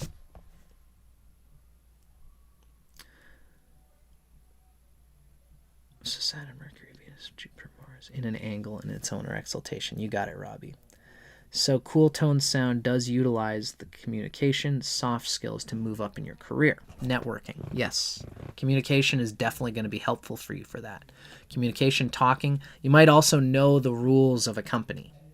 Whenever you're inside of a company, Jupiter is like, I often describe it like this. You've got like an enclosed room, and there's like a hole inside the room somewhere. One tiny little hole in the ceiling in the top right corner. And that's where the air gets out. It's like the Jupiter person can sense the air getting sucked out of that hole into that spot. Jupiter has this complete systematic grammatical understanding of an organization. What this organization needs, what's my role, what are the higher roles above me, what are the best way to apply myself to those roles, so that you're of use to the company, you're of use to the system. And you can actually even expand and make the system better by universal principles of human intelligence and expansion. I'm not looking to butter you up here, It's just an incredible yoga to have. I hardly ever see it expressed in this way, so it's worth saying. When the ruler of the 9th house, for Cancer rising, Pisces is the 9th sign. In the whole sign house system, this makes Jupiter ruling Pisces. This puts Jupiter as the 9th lord. So wherever the 9th lord is going to go, it's going to express through whatever house it's in. In this case, For somebody who has the ninth lord that rules Pisces, it's Jupiter. It's falling into the first house of Cancer. We have an easy birth. Whenever you start a new venture, there's a blessing. It's blessed. There's a philosophical, ethical, and religious nature. You know, your bread is probably buttered on the side of being an ethical and religious person. Even if you might consider yourself to be atheistic, your atheism carries with it sound, probably stoic, you know, philosophy that's going to make everybody's lives better. You know, this is just the natural philosopher. You're guided from within, which is really the best part of this energy. And Jupiter is important for this midlife area that you've been moving through. You know, in the midlife of life. You know, we're only talking about Jupiter here. Like, there's going to be other things in your chart that are not going to be perfect. But this Jupiter is going to set you up so that you're probably not ever going to be too lacking. And that's a beautiful thing. Father and father figures should typically support dharma. Authority figures can support dharma. You're lucky, you're interested in justice, possibly law, that kind of thing. Very broad-minded, comfortable with the culture in which you're born. Skills in teaching. You'll likely rise to high levels of success and ease naturally. Other cultures enrich your personal understanding. It's not a bad thing to travel and get a sense of other people, their cultures, and, you know, no one knows America better than someone who's left America, right? Then you come back and you see it in context, you know? Cool. Cool. It's cool that these things are your leadership style. You give good guidance and you get good guidance. So it's good for you to keep your ear out for teachers, for astrologers. You'll get the best out of them. You know, supportive leader. That's cool. Yeah, supportive leader would make sense for you because you are a leader and you're supporting of all the other people around you. And by exalting the people who you lead, they exalt you back. It's the perfect formula for a good king, really. You might be seen as a counselor or minister. This can cancel many evils in the chart. Now, your marriage improves your self-image and supports your life path, and you tend to be committed and devoted. So this is a signification of marriage life as being very positive, simply from the Jupiter placement here. And, you know, I want to speak to one more thing before we leave our conversation on this Jupiter. Again, it's Hamsa, that's swan yoga. So these people are, I'm gonna speak a little bit more about relationships because you mentioned it. But overall, natives with this Hamsa yoga, again, this is the Mahapurusha yoga. Jupiter is one of the 5 planets that can be in a Mahapurusha yoga. Jupiter, being exalted and in an angle, brings the Mahapurusha yoga known as Hamsa. And if you've ever heard of it, you know, a Hamsa is a very important spiritual term. Like, for example, you might have heard of the term Paramahamsa. Paramahamsa means the great swan. Do I got his book here? No, it doesn't look like it. Paramahamsa Yogananda. I've got his book somewhere. I can see it on my shelf over there, but it's too far. Paramahamsa Yogananda is the great swan. Paramahamsa Ramakrishna is another great swan. And the idea of a swan, it's a very deep and interesting spiritual metaphor. It's somebody who does well in the world of what we call non-dualism. Like Ramana Maharshi is considered a Paramahamsa. The whole thing about a swan, there's 2 metaphors with it. Number 1 is how can they be so white when they are swimming in the dirty water all day? Ducks get dirty. All the other animals get dirty, but the swan is always beautiful and bristling white. Furthermore, the deeper metaphor that's often given with the Hamsa is that they can drink the whiteness from milk and leave the water behind. what this means is that when it comes to spirituality, the Hamsa is the perfect embodied expression of spirituality, because they have the water and the whiteness in the milk in the glass, but they only drink the whiteness and they leave the water, the runny water, behind.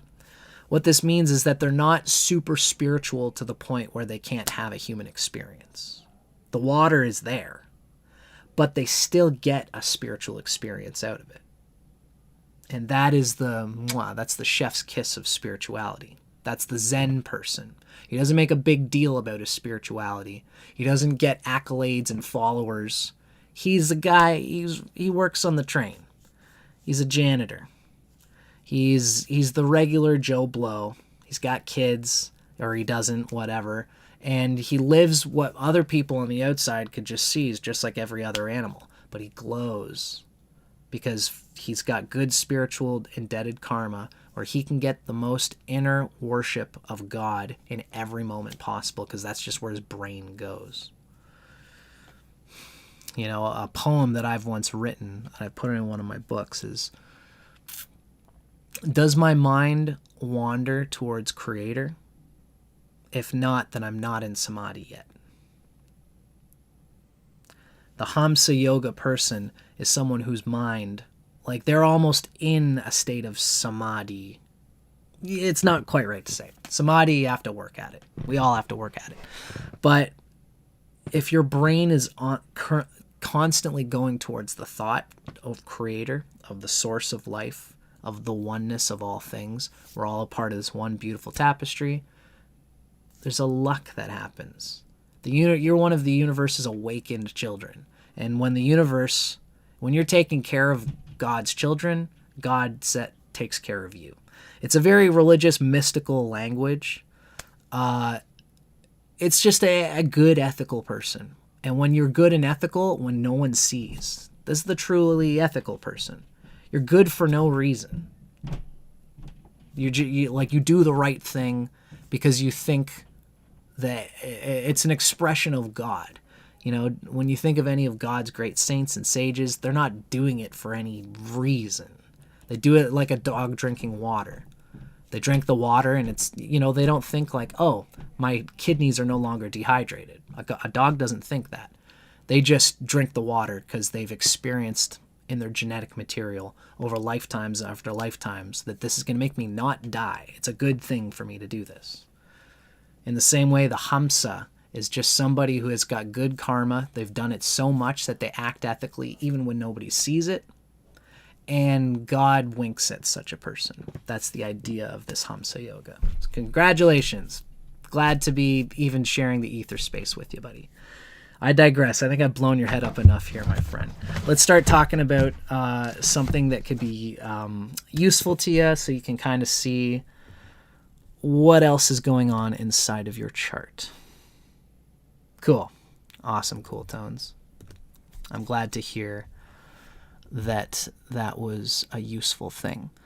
Now, it's worth mentioning Hamsa Yoga finds greater meaning in life, good capacity for foresight. You have the ability to choose the good over the bad. An interesting facet of this yoga is that it does create strong sexual passion, just as the classical texts state. And amongst the Mahapurusha yogas, Hamsa Yoga grants the longest longevity in life, like living a long life. So these are all nice things. It might be conveyed and considered that sexual energy could lead you to possibly be somewhat of a tantric energy person, especially with the South Node in Taurus. But of course, you know, you've got the nodes in the Taurus and Mars axis. With the South Node in Taurus, you've got past life energy in a sign ruled by Venus, the earthy dimension of Venus. And so Venus is going to be important for you. It's going to be very relevant to this chart. Yes, gotcha.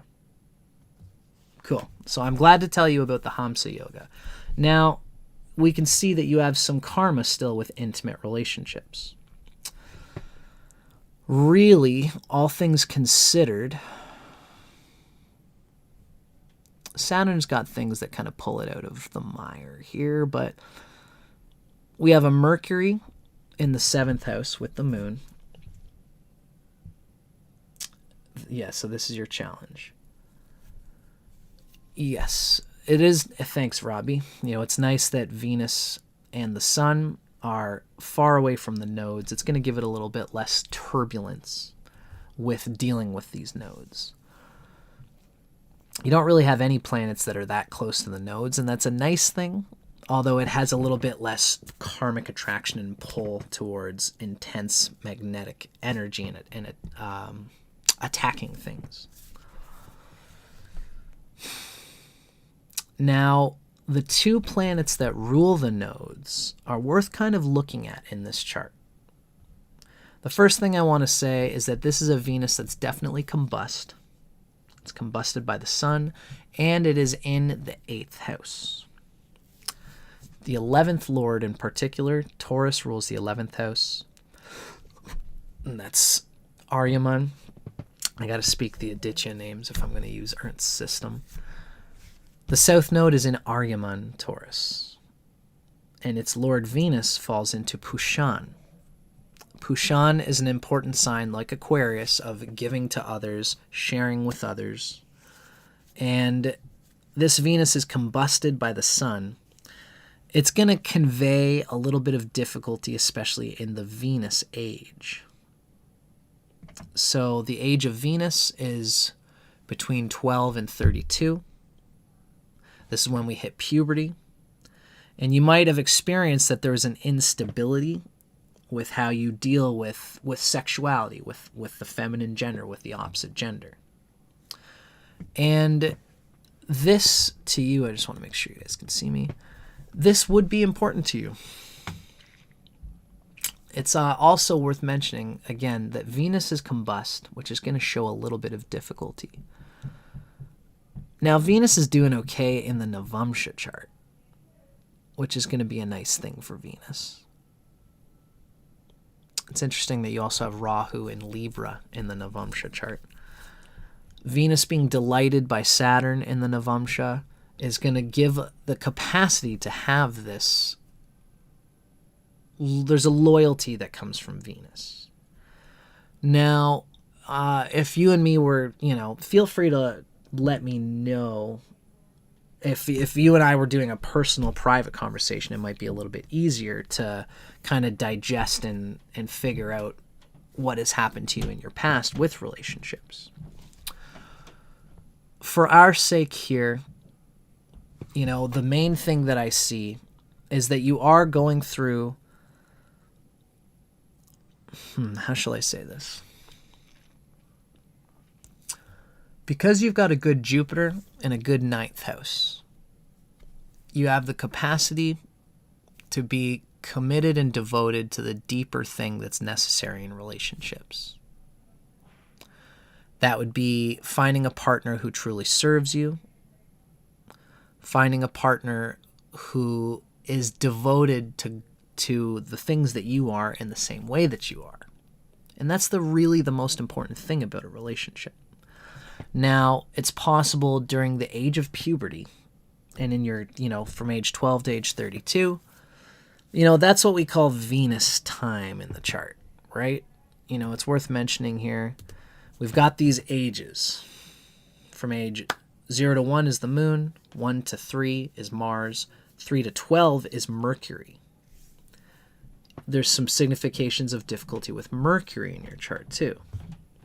So from 3 to 12, because Mercury is a little bit tough there, this is an age of before hitting puberty.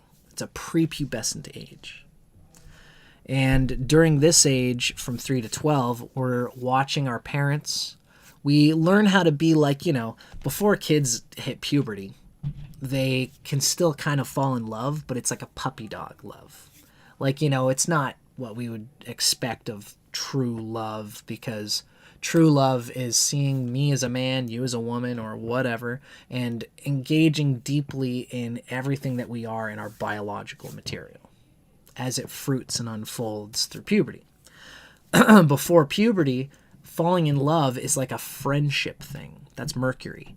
It's being able to be friends with someone, to communicate, to develop. Really, Mercury is the developing adult.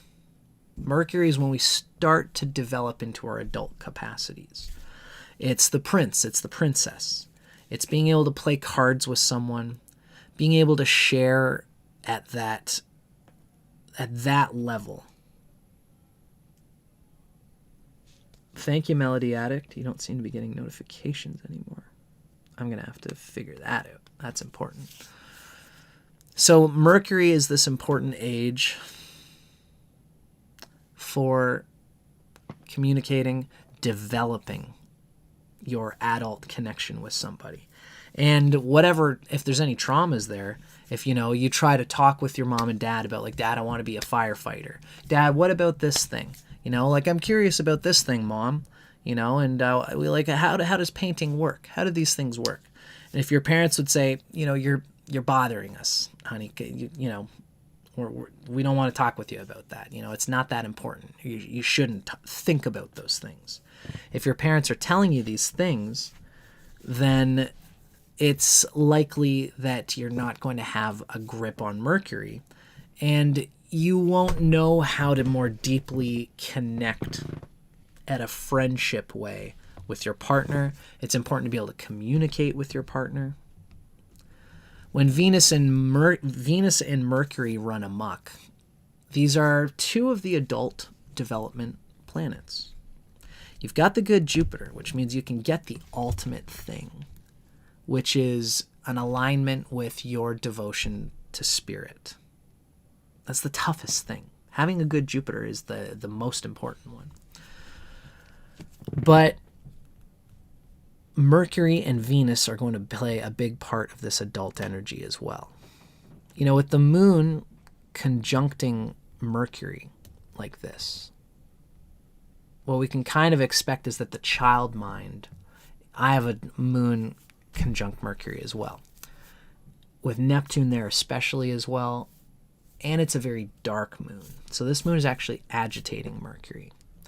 What can kind of be said is that there is an emphasis on the child mind has these needs, and those needs are important, but it's almost like there's a feeling that I can't do this, I need to be served, I need things to be a certain way. There's with the moon and Mercury together, there's a playfulness, and there's a desire to just say whatever's on your mind. There's a poetry. I have this exact position as well. So just speaking to Moon and Mercury for a moment, I know we're about to ding. Yeah. So that's okay, because I want to finish this, and then I want to give our friend Victory Over Evils a good reading as well. If Victory Over Evils is not still here, I'll give them a private reading because they give me a big donation, and I appreciate it. Let's finish here with Cool Tones. Cool Tones, let me know if there's anything you want to speak to. You gave me a good donation as well. If there's anything, any question you want to ask real quick, and I'll see if I can speak to it as best I can. But it's worth saying here for Mercury, when the moon is starving Mercury, the child mind is taking over Mercury's ability to be detached, especially in relationships, especially in the 7th house. Mercury is like Jupiter. Its strongest Digbala, its yoga power, is in the 1st house, because then Mercury can think clearly and detachedly about things. When Mercury's in the 7th house and it's afflicted, what happens is that it gets very lost in the other person's mind. And it gets so lost in the other person's mind that it loses its own voice, where it stands in the relationship, and the things that it's trying to say. And it gets very clouded whenever it involves itself with other people, but it has to involve itself with other people. The moon and Mercury here are in that 7th house. They're in the house of other people.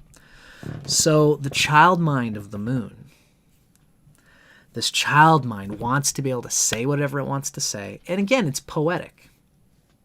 You can probably be a great poet. There's probably a lot of sensuality there with your poetry. A lot of that sensuality and poetry will emerge from the wellspring of your divine joy in the soul. By speaking to your soul, you speak to the self in one, which is the self in all. So by you talking about your fired passions and the things, the need, I have such a need for you, you'll tell this person. And it's almost as if the need eclipses the person themselves, the object. You wax so heavily about the need that I have for this person, it can become unsexy. It can become like a baby is grabbing the handle of the friend. And, women, you tend to attract women who are mothering to you. And there's a sweetness there in the beginning. Right. It's intimate relationships where you could definitely lose yourself. And there's a divinity there. But what's important for you is to remember your great blessed Jupiter and try to think of how can everything in my life be in service to the deeper thing that I seek. How can my joy be a part of something greater than myself? So ironically, it's interesting that Venus, which rules Taurus, is exalted in Pisces. There's a special circle that goes on there. Venus, which rules Taurus, is exalted in Pisces, which means Venus does best when it's serving something larger than itself. Now, the ruler of Pisces is Jupiter. Pisces' lord, Jupiter, is exalted in Cancer, which means the best way to be in service to others is to find a way that relates to your soul. And the best way to figure out your soul, the moon, which rules Cancer, falls into Taurus. It's developing committed relationships that are devotional with other people, that are mutual, that are reciprocal. So Taurus, Pisces, and Cancer have this profound connection here. And what it comes down to and signifies is that there would be, in a chart like this, where the moon is taking over Mercury in this way, it's at least, it's not so bad for the moon. But to have this intimacy in relationships, it's important for you to think of what's the bigger picture beyond my instinctive needs. You've got to just make sure with any partner, you're asking them, what are their intentions in this relationship? What are they looking for? And at age 47, I don't know if kids is still a thought in your mind. I don't know if you have kids. If you have had kids, then relationships for you are a wonderful way of sharing your divine human energy, having companionship, experiencing the joy of remembering life with another partner. You go on vacation by yourself. It's fun because you got no one that you got to drag around. But when you go on vacation with someone else and you enjoy the going together and going through everything, and then you come back home and you can bring up all the memories because that person went through those things with you. It almost doubles the bliss. And so it's a good way to think about things. Should you continue with the main focus on career, children, and spirituality, and detach from intimacy? That's a good question.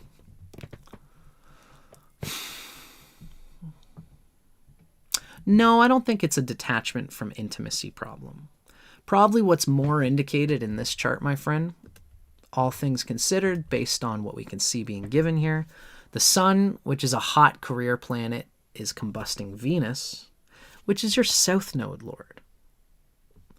And as well, the moon is starving Mercury in that 7th house. I would say especially because Ketu is maturing right now, it's important not to run away from relationships, but to treat them as a spiritual, as a part of your spirituality. that doesn't mean giving up all of your spirituality to it.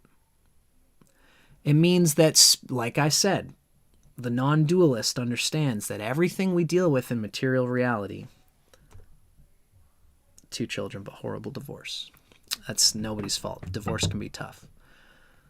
Everything in this material universe is the silver mirror which reflects the soul energy of the divine spirit within us all. And truth be told, something I say all the time, you see all these little slices of pizza? You see all these houses, all these signs, all the planets, which are like little pepperonis. The truth is that all of these arenas, the 7th house, the 8th house, the 1st house, the 2nd house, the 4th house, all these arenas of life, if you want to know the true understanding of astrology, what it all boils down to is that none of them are a big deal. It's only when you have karma there that you experience it to be a bigger deal than other people naturally experience it to be. Relationships are not that big a deal. So, if we are going to be objective about our spirituality, that being a big deal, them not being a big deal, doesn't mean running away from them. Like eating food is not a big deal. It's just one of the functions of humanity. It's beautiful, it's blissful, it's art. And for a lot of people, especially with South Node and Taurus, or anyone with a lot of Venus emphasized, it can feel like a big deal. And maybe it is, and you've got to move through that karma. But even your karma is not a big deal. And this is the idea, is that me saying it's not a big deal doesn't mean you have to ignore it. In fact, a lot of people for whom something is a big deal, they ignore it because it's too big a deal. I can't deal with that thing, even though it's a natural part of life. Relationships are the same way. And what I'm inclined to think is that because relationships have felt like such a big deal for you, that it's such a big deal that you don't want to deal with it. You feel more spiritual when you're by yourself dealing with your own spiritual things. But this can be a hole in the bucket. Yeah, deeper connection than just beauty and physical. You definitely want to make sure that you're being objective about the natural reality of love, which is just like a hose. If you got a golf ball stuck in the garden hose, it's going to swell up. It's going to feel like a big deal. But if you just let it flow, pay attention to it. And in your case, because Mercury and Venus are the ones that are being starved here, those are the 2 adult developing planets, which means it might be difficult for you to naturally feel competent and knowledgeable about the things that make an adult relationship function well. So, Tantra, things like, I've forgotten all my relationship books. There's a great book that talks about how you'll find the essence of your mother inside of the woman that you get if you're a man. And you'll probably find the essence, if you're a woman, you'll probably find the essence of your father in any man that you attract. You can ask Freud about it. It's one of those things. And objectifying when you're seeking your mother unconsciously, when that's a good and natural thing. But when you expect and unconsciously project archetypes of something you never got in your mother upon a partner, and how does that get in the way of your intimacy? There might be unconscious blocks to your natural intimacy inside of relationships. This would be a great thing for you to explore again, having a therapist, having a counselor, and working out in your brain what you might unconsciously be blocking or projecting in relationships. Relationships are natural, but we all got to learn about them. They're not going to happen naturally, especially because relationships, one of the primary things relationships is ruled by is Mercury and Venus. These are planets of knowledge. That knowledge is not going to come to us, especially if the sun is combusting Venus, which means career is more important than learning about intimacy knowledge. If the moon is combust Mercury or conjunct Mercury, then that's, my feelings are more important than gaining knowledge about mature reciprocal communication in relationships. If you're not inclined to learn about Mercury and Venus, you gotta get out of your own head and learn about them. Cool. Okay. Awesome, Cool Tone Sound. Thank you so much for being a part of this with me. Cool Tones, my friend and collaborator. I'm very glad to have done this with you. So, Cool Tones, you've been a great participant. Nice little golf clap. Very well done. And now, I appreciate you for being a part of this. I hope that this was an okay reading for you. You've got this video here on YouTube whenever you want it. I think that I usually record these, but I'm using a different software, so I don't think it's recorded, but it's on YouTube now. So you have this video whenever you would like to come back to it and check it out again. Thank you very much for being a part of this reading. Now, it is 12 o'clock, which means we're going hour for hour in these readings here, folks.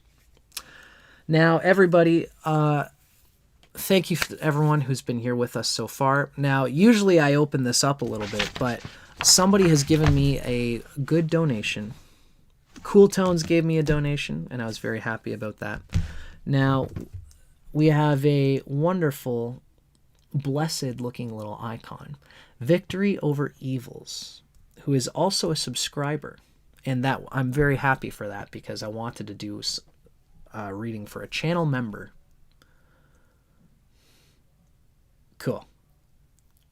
Yeah, Cool Tone Sound, buddy. Feel free to reach out to me anytime. I'm very happy to have done this reading for you. You're a great listener, and you're going to get good advice from people because you've got a good Jupiter. So I'm happy to... You almost make it easy on me because no matter what, you're going to get something good out of it. Now, I've put my... for anybody who's interested, if you've been watching this, if you've been enjoying what you've been learning, I've got a little thing here. It's Dustin Cormier Official GitHub, and that's my PayPal link. If you click on my PayPal link, you can feel free to give me a tip, buy me a coffee. Again, I love what I do, so tips are always appreciated but never expected. I'm just very happy to have met a Hamsa Yoga. The Swan has visited us today, and that's a very wonderful, blessed, benevolent energy. It's one cool thing about being an astrologer.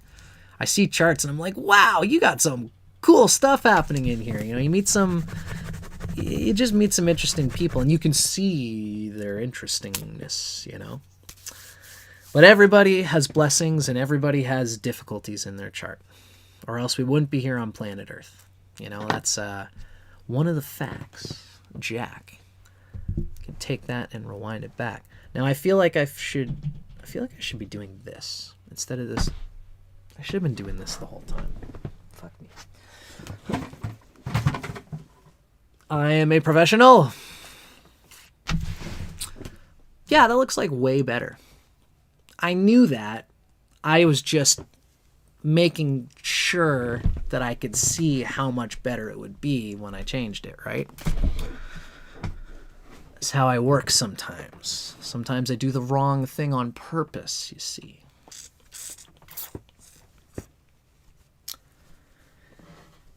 So anyway, God, I'm such a goof. It's funny, you know, in this new system, I am no longer Leo rising, folks. That's right.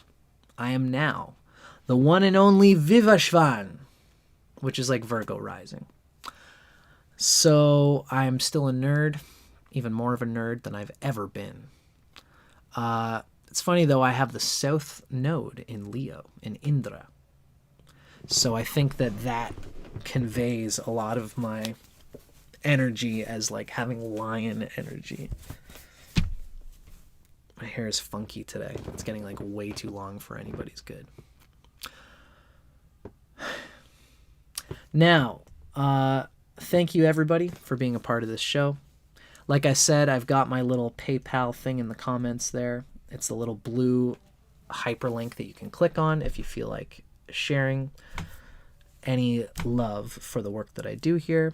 But again, I get a lot of love from everything that I do. Hello, Healing Wisdom Arts. Now, before we do, we've got one more chart reading to do here today. There's Victory Over Evils. Thank you, my dear. I was just going to call upon my friend, Victory Over Evils, to have our final victory over all the bad things in life. Now, Victory, you gave me a good donation, so I think I'm going to put you for 40 minutes instead of 30. My brain is alive and thriving. I wonder if there's anything we should do before we start this last reading.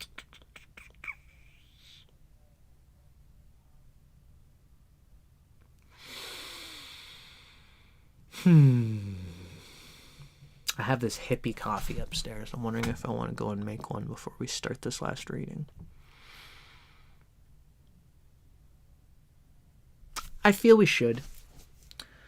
Victory Over Evils, my dear. How are you doing? Well, I should say my friend. I don't know if you're a woman or a man. Okay, thank you, Victory Over Evils.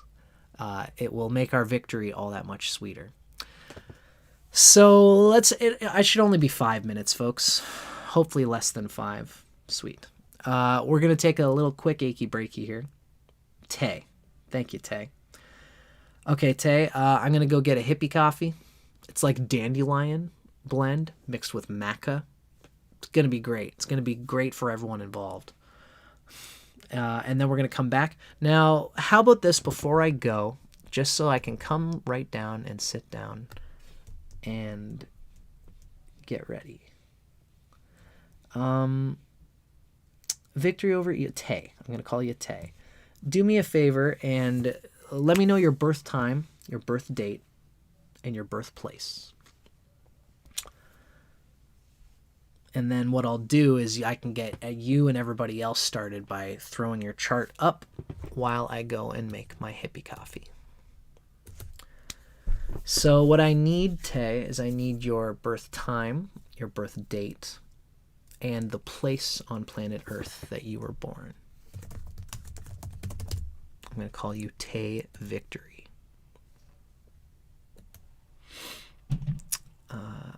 Now, Tay, if you can, also let me know if you have any,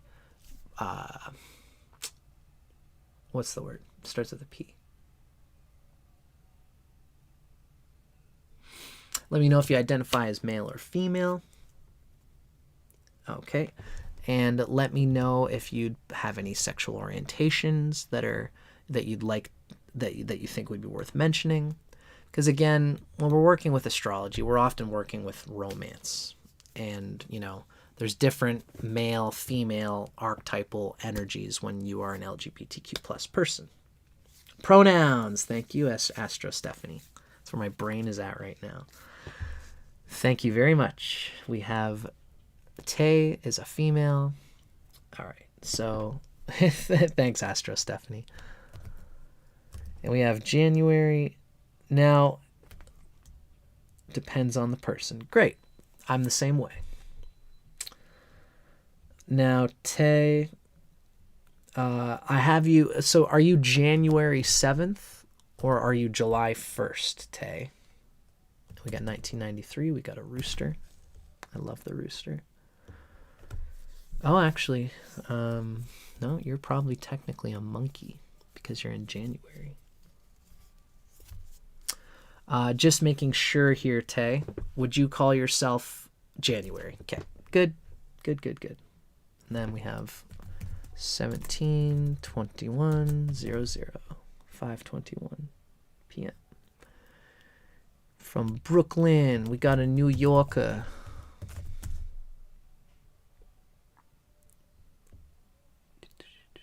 Brooklyn Heights, Brooklyn,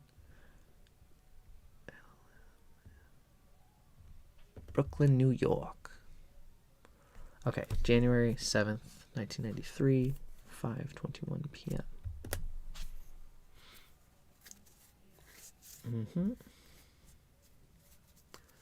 Moon and Mars in Indra, yes, and we have Punarvasu. Is that correct? How sure are we of this? I just want to quickly, before I do my thing, I want to check to see if this is for sure Punarvasu. 1, 2. You're right on the cusp.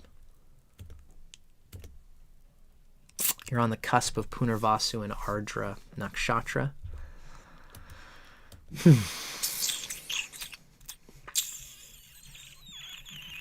Yeah, that'd be hard to say. Okay, guys. I'm going to show our chart for the moment. Now, I'm going to, maybe I'll say this. I'm going to be right back, and then I'm going to get a hippie coffee, go to the bathroom, do all the things, and when we come back, we're going to do our final reading today. I'm happy that this reading is going to one of our channel members. Truth be told, I was going to do this for Tay because Tay has been waiting patiently and she gave me a great donation. But usually when I come on here, I usually make the time and space for channel membership readings. So if you want to be a channel member, you're also supporting me by doing it. It's $3 a month. Check out my website, my channel, my YouTube channel. You'll find the join button there. For now, I'm going to share Tay's chart. And when I come back, hopefully in less than 5 minutes, we're going to do our final reading for the day. I'll see you guys in just a moment.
Hello. Check 1, 2. Check 1, 2. See you later, Babylon. Happy to have you as part of the stream. Okay, I'm going to say hello for a moment, and then we're going to get into it. Welcome, folks. Welcome to all. It has been a real pleasure doing these readings for today. Today has been fruitful and bountiful. I think it was a good choice for me to put these readings on a Jupiter day. Because when I do these readings, it's kind of a way for me to give to spirituality. You know, astrology has done so much for me. And that's always been my intention, is to be able to give back for it. But it's nice that the gift of love keeps on giving. Because Tay, my friend, I appreciate the donation you gave. I'm happy and appreciative of the donation that I got from Cool Tones. Life has a way of supporting you when you give yourself out there. Like I was saying with Cool Tones.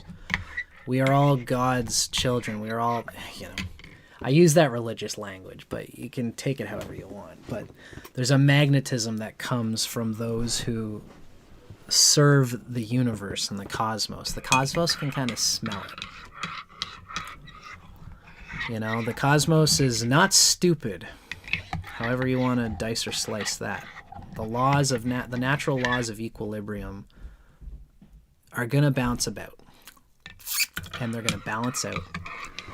And so when you give selflessly, the world gives selflessly to you. That seems to be my experience. I wonder how annoying that sound is. I'm almost done. Gonna see if I can make this not such an ordeal. Nothing in life is a big deal. It's only when we have karma there. And if I have the karma to put this right up to my microphone. Should I start doing ASMR? Now we're stirring the cup. The sound of the coffee mixing in with the water. I should start selling coffee. Dandy blend. It's a beautiful thing. Treat yourself. With a little Bailey's in it. There's no Bailey's in here, I promise. I have been told that. How to rock ASMR. Yeah, no Bailey's though. I always have a thing about, astrology is very important. And when I'm at parties, sometimes I'm the astrology guy. Oh, Dustin's here. Tell us about the stars, man. And I'll talk with somebody. And if I've had more than a beer, I usually will be like, oh, we'll talk about some fun things. But I don't like to go deep because it messes with the Jupiter when you've been drinking or doing anything like that.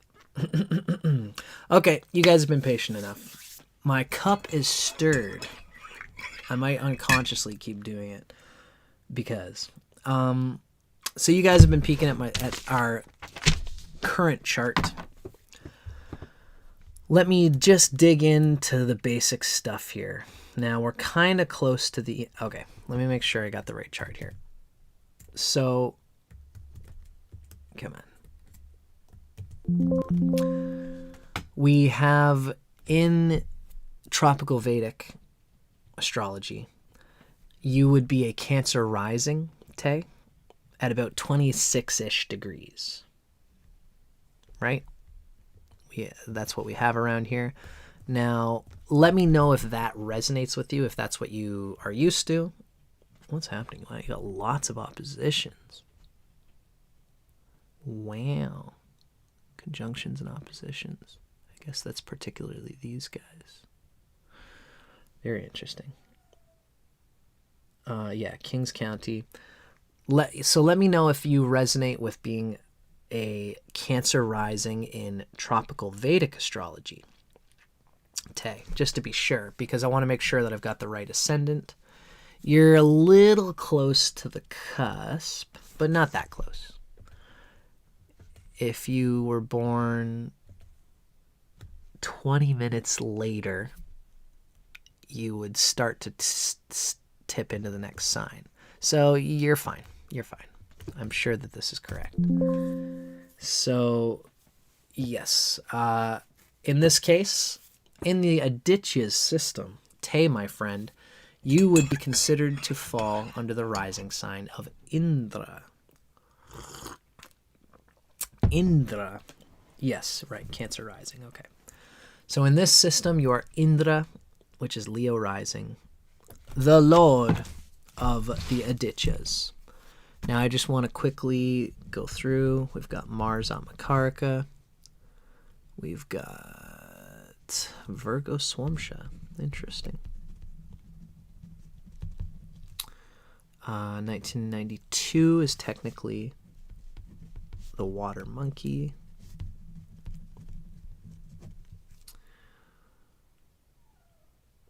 That's the main guts that I would pick up. 1, 2, 3, 4, 5. Oh, yes.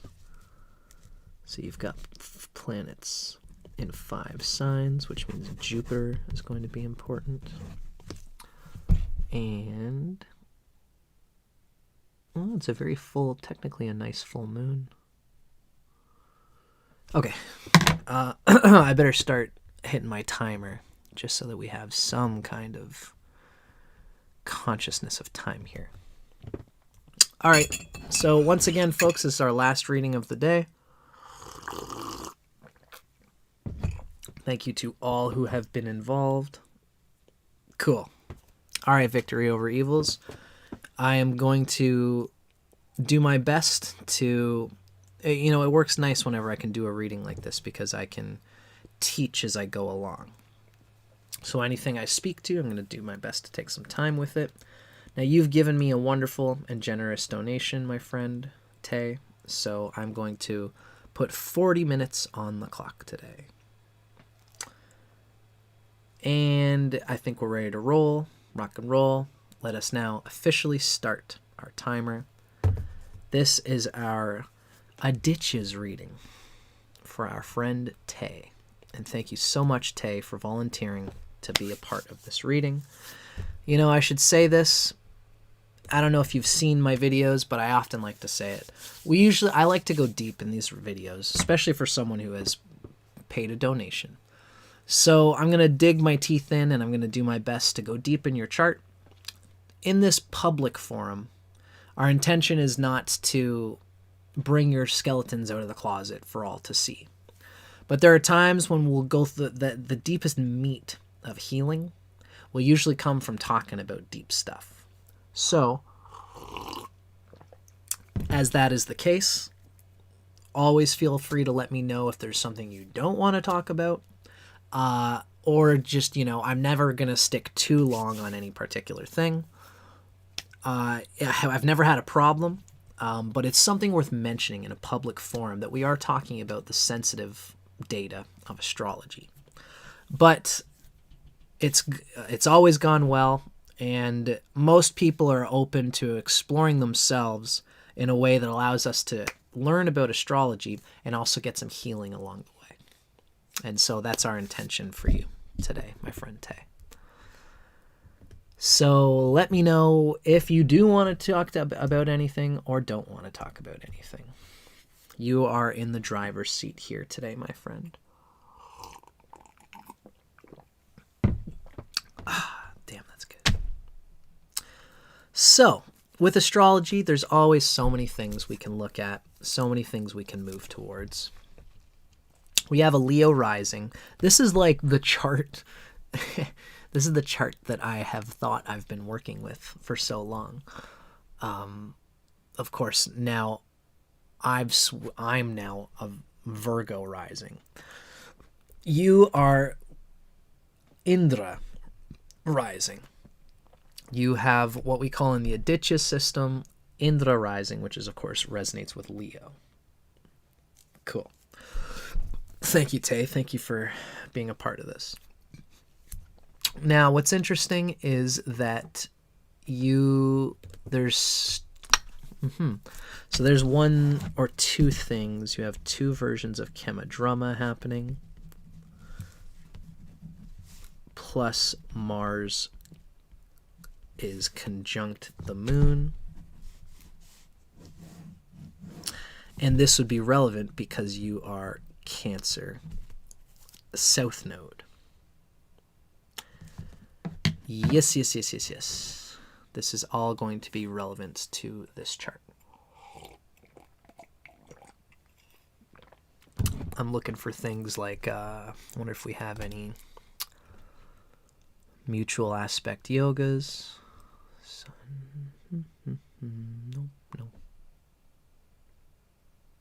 Nope. No mutual yogas.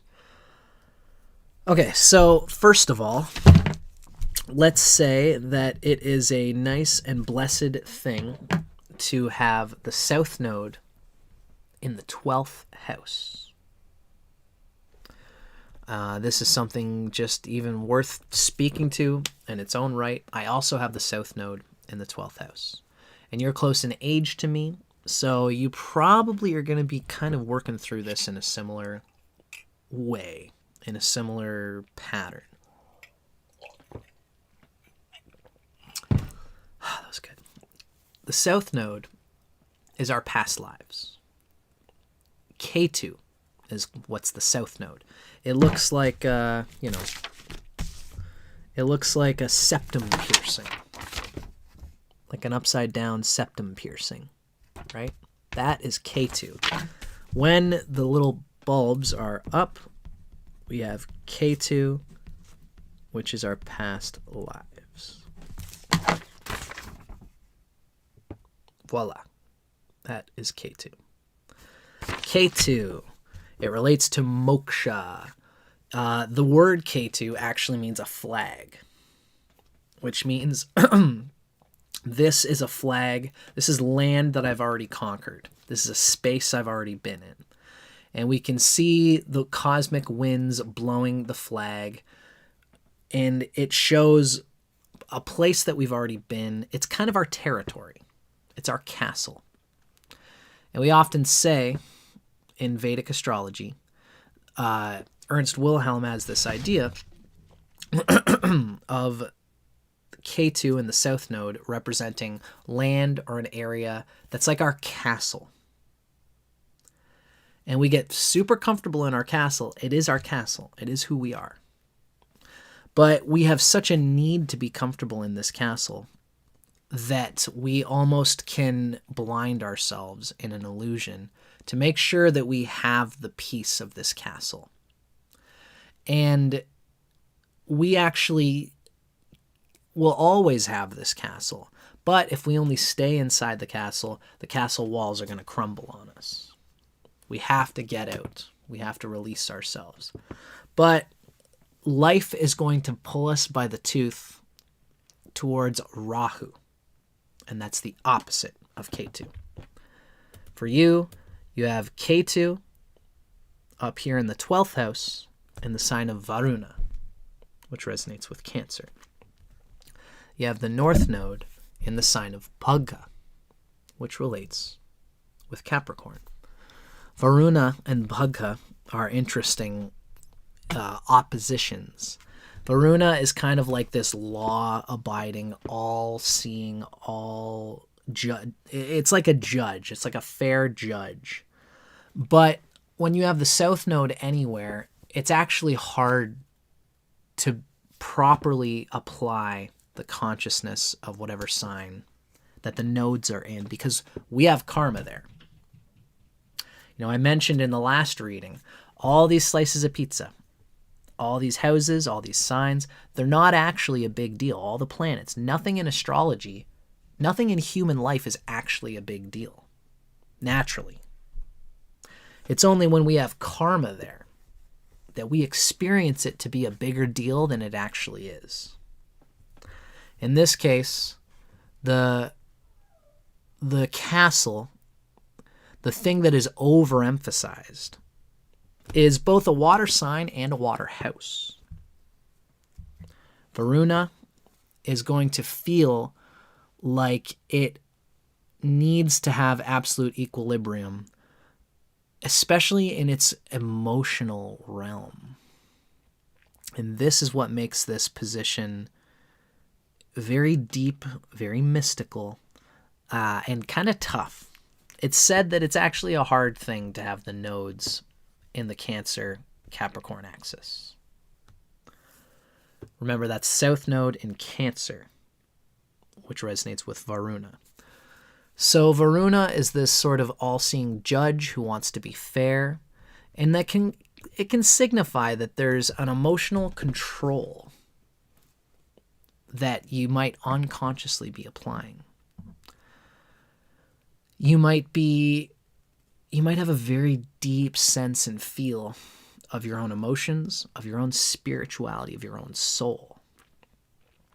You might have a deep sense of your past lives. You might be someone who wanders into places that have spiritual people who have a crystal ball, who can tell you something about your past life, and it's good to be very objective about those things. Saturn is going to guide you to be aware and conscious of how much stock you put into those things, but sometimes you're going to get little glimmers of truth about your past lives. You know, past lives are funny. You can tell the body of the snake by its head. Wherever its head is, you can guess where the body's been. So some people can read your face. Some people can read your aura and say, you've been here and done this thing. And a lot of the times it's, you know, you can't judge a book by its cover, but the cover of the book is designed to say a little something about the back pages, you know, about what's inside. So some people can read energies. You might find people do this. It's good for you to be, again, not put too much stock into them. But you, with K2 in Cancer and K2 in the 12th house, both of these signify watery energy, and both of them signify moksha. Moksha means liberation, being free from karma, free from samsara, attaining nirvana, and all such things, all such spiritual matters. Now, what's nice is that K2, the South Node, tends to be pretty happy in the 12th house. It's technically considered the best place for the 12th house, for the South Node to be. I also have the South Node in the 12th house. And my experience with it is kind of like this. Everyone, through the early parts of their lives, are bound to be stuck in the castle. Now, if you know about the 12th house, you know it's isolating. You stay home by yourself. And you're put into positions where you might not even necessarily feel at home, but you're in a way where you don't exactly feel like you are where you want to be. Ultimately, the feeling should be that there's an isolated experience. There's a feeling of, you know, being in a, K2, when we live through the early parts of our lives up to age 36, we strongly emphasize K2. K2 in the 12th house is going to be very inside itself, very letting go of experiences, being very detached. And you might even be forced into experiences where some of the best of your spiritual energy doesn't come from doing actions in the world. It comes from things happening to you and you detaching from it and saying, I can deal with this.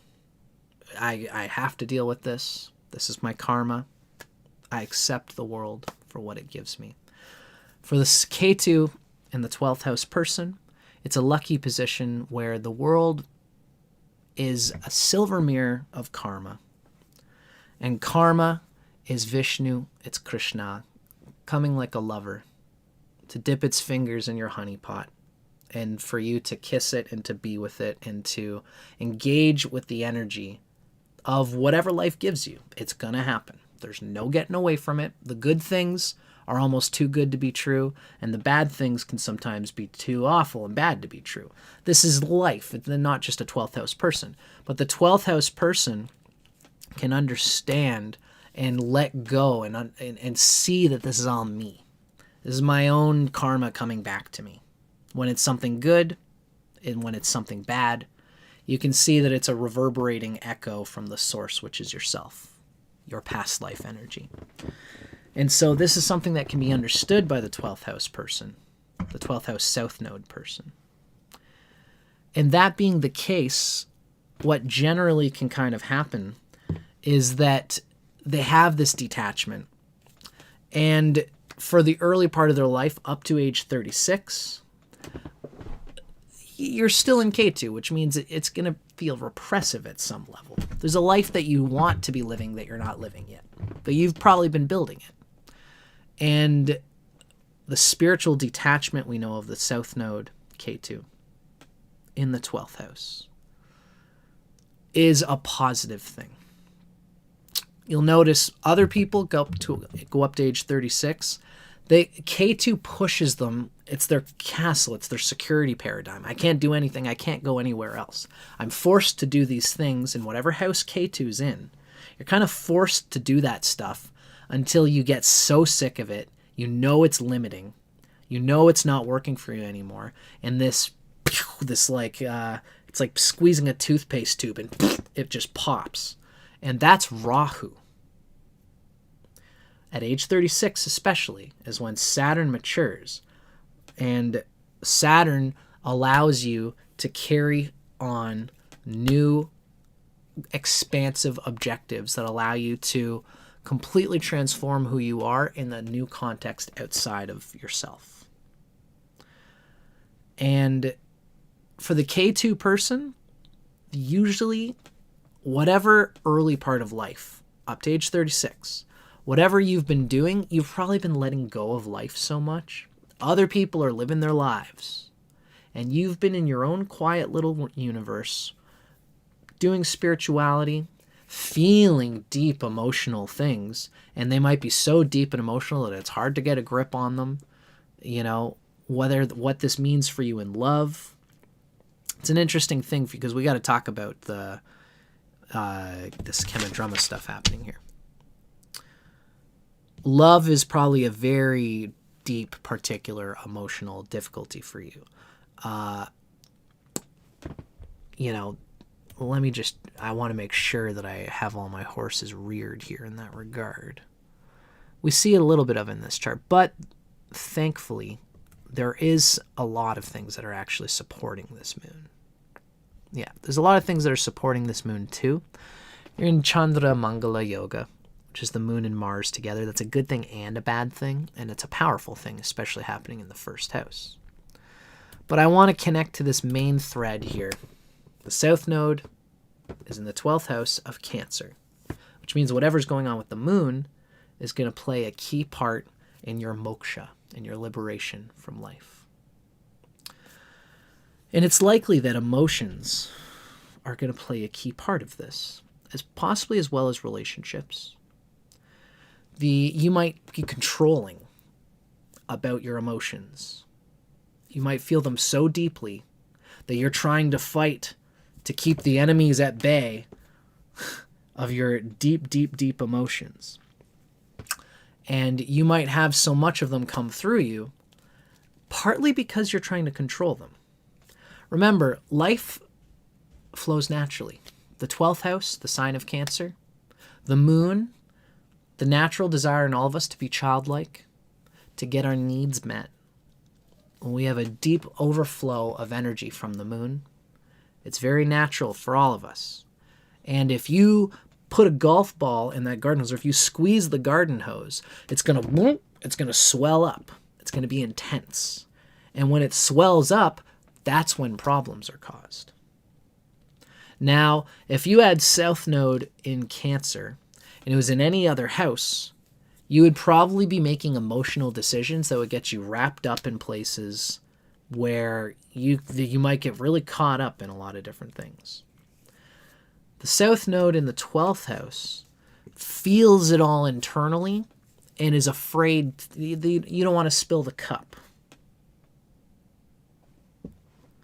You have a huge problem with your father, and it leaks into everything else. A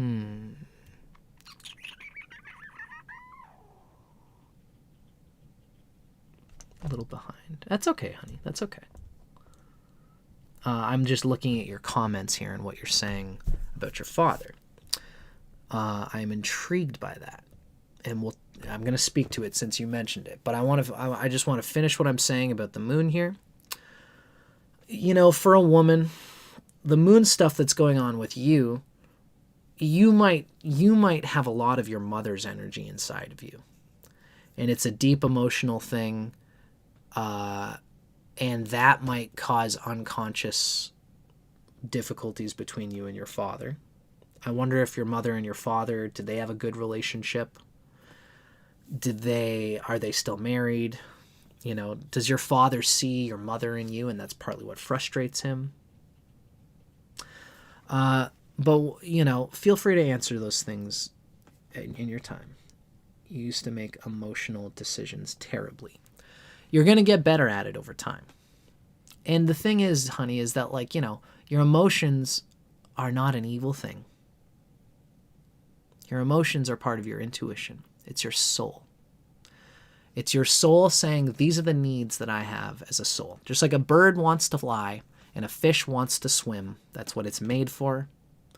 If a bird, you know, if a fish is out of the water and it's struggling to breathe and it's having a hard time, that struggle is the universe saying, you got to get back in the water. You got to come into your nature. Now, sometimes life has this funny way of taking a fish and chucking it way past the river, up to the point where you're struggling, you're having a hard time breathing, you can hardly barely move, and life is difficult, and you might not even have the sense that the river is just right over there. It's right there. It's right in front of you. But you've grown up under the auspices of not knowing that there's a life that you're supposed to have. So your father left and kept trying to come back. Gotcha. Now, to wrap this up together, it's important for you to know, Tay, that you've probably spent a lot of time in this K2 period up to age 36, the early part of your life. You've had these emotions. They are divine, but this turkey's got to cook. You have to go through many experiences before you can learn to let go of the golf ball, spit it out of the hose, and then the hose can flow freely. One of the reasons I've made all these points is because your moon is Khemadruma. That means there's no planets to the left or right of it. As well, the moon is right next door to Ketu. So both of those things signify that understanding your emotions, probably even getting into yoga, would be good for you, as well as meditation and Zen. Because a lot of the things that you feel and experience in your life are probably agitating in a profound way. Now, here's something that's interesting. For a Leo rising, Mars rules the 4th house and the 9th house. Now, you got Venus in your 9th house of Aries. And that Venus, for all things considered, it's trine to the moon, which hurts the Venus a little bit. But overall, the Venus is pretty okay. Now I want to start checking out things here. Yeah, Mercury's combust. You've got a similar thing to the last person that we did with Mars, with the Sun and Mercury in the 7th house. Now, Mars rules your 9th house, and Mars is combusting the moon in the sign of Leo. So this is going to be some Chandra Mangala energy. The moon overall is very touchy here in this chart. It's very sensitive, and there's a lot of deep past life soul stuff moving through the moon, moving through your feminine goddess energy, moving through your emotions, your feelings, your intuition. And as time goes on, this is going to be easier. And I think that you're going to have a very strong ability to be detached from life. When things are too heavy, you need to be able, you need to be able to unplug from the world. To almost dissociate a little bit, go for a walk, find some nice comfortable surroundings, a river, some trees, go for a walk, and practice decluttering your mind. I can almost feel myself like looking at the screen with the blue light.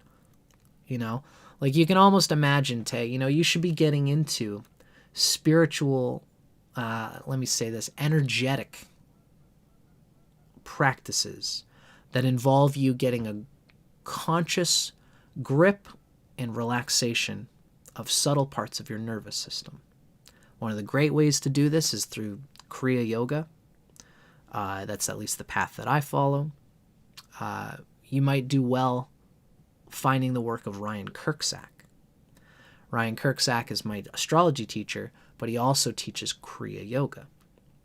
And he has a whole apprenticeship where you can go, and every week he'll send you another little class, and it'll help you to deepen and deepen your capacity to involve yourself in internal nervous system release, and as well as the deeper karmic and spiritual work that comes once you're not so wrangled by your complex emotional and physical sensations in your body. This emotional stuff is very deep for you. The first thing what might be good for you, it really does more than you can ever describe. Ain't that the truth? Moksha is undescribable. Moksha, though, is something that happens slowly over time. It's not just like, oh, that was a bit of moksha there.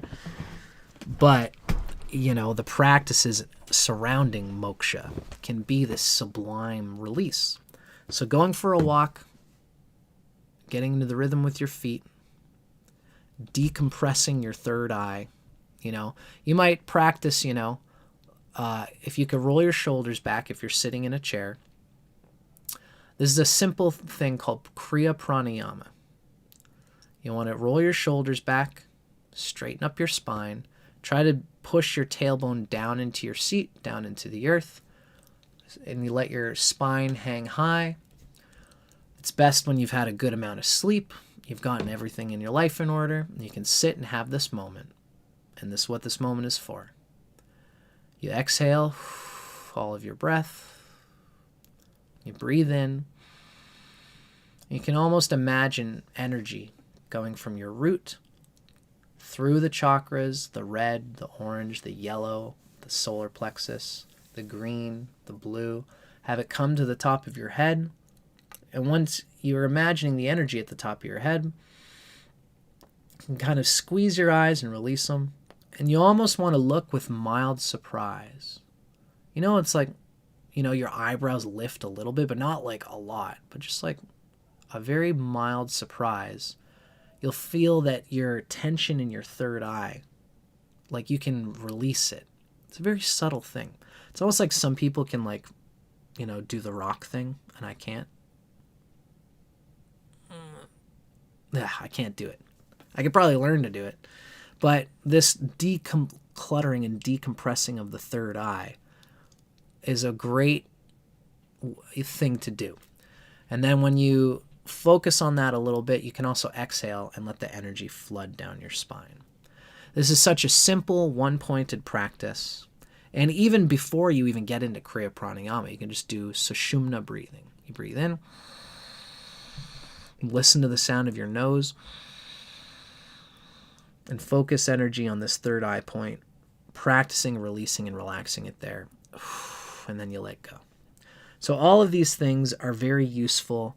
Taking time to meditate and be zen. It's all critical stuff for the south node in the 12th house.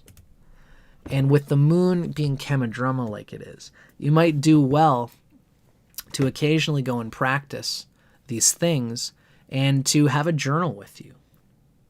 And to practice what we call svadhyaya, which is journaling, saying this thing is important to me. I'm not doing enough of this in my life. These are all things that can really probably help to move you with the flow of what's going on. Because in time, what's going to need to happen is that you're going to start to need, awesome, Tay, what's going to start to happen for you, especially as you come towards age 36, this is probably already starting to happen for you, is life is going to start pushing you to make truly deep and meaningful relationships with people that are going to reveal your aspects of yourself that are yucky. By doing work with yourself, you find out through yourself. There's work that we can do with ourselves that no therapy, well, therapy can do a lot no matter what, but it's the work you do by yourself. That's the 12th house. The work you do in the 6th house is ugly, yucky shadow parts of yourself that are revealed when you start involving yourself with other people through the 7th house. And you got a lot of karma in this here 7th house too. It's a big axis going between the 1st and 7th house in this chart. I guess I'll just peek at what we're seeing here. Fosta is related to the father. No brothers there. Its condition relies entirely on Venus. Yeah. There's a few positions in astrology that can relate to the father. It's particularly the 9th house is usually a signification. It's interesting that with Venus in this 9th house, we would expect there to be a little bit of positive energy related to the father. It's good for you to be aware that there are positive things that can come from male energy, from authorities, and possibly even from dealing constructively with your father. Been forced to be celibate and sober. So, Tay, you've been forced to be celibate and sober. Now, is that for yourself? For yourself, Tay, you've forced yourself to be celibate and sober? Because it's good to be sober. Sobriety is an amazing thing. Sobriety is the one you want to be on, actually. Celibacy, for somebody with the energy that you have in this chart, celibacy would be something that I would try to have the best consciousness that you can towards the fact that you might have some difficulty in your past regarding relationships. Your signs show all a little bit about this, especially because you got the 6th and 7th Lord Saturn falling in the 8th house. Saturn in the 8th house ruling the 6th and 7th house and ruling Rahu. There's a signification that relationships can be a bit combustive. You might get into relationships with people and it will always carry an unstable energy. Yeah, that father signification is very interesting. But, regardless of what's happened with your father, I mean, that's not something I'll usually say, because it is important what you're talking about with your father. But, yeah, so you've been recuperating by practicing celibacy and sobriety. Now, what I want you to consider is, again, relationships are not a huge deal. It's only when we have karma there that we experience it to be a big deal. Now, once you have recognized, as you have, that obviously relationships are something that has given you lots of bumps and thrown you around a bit on the road, it's a good thing for you to be getting an awareness of how your own emotions are probably triggered by relationships, especially with, the moon being in the 1st house with Mars, opposite all this stuff, Uranus, Neptune, the Sun, and Mercury. The moon is quite directly opposite all these things. Mars and the Sun actually are happy to be opposite each other. It's not such a bad thing. You've got a very strong Sun, which is going to help your 1st house. Mercury is a bit dinged, though. really the main things going on here is that Mercury is combust and it's opposite the moon, which is, those are both enemies to Mercury. And as well, we have Saturn is getting dinged by the moon and by Mars. Saturn is also in Mars's 8th house line of sight. And we had already been talking with one of our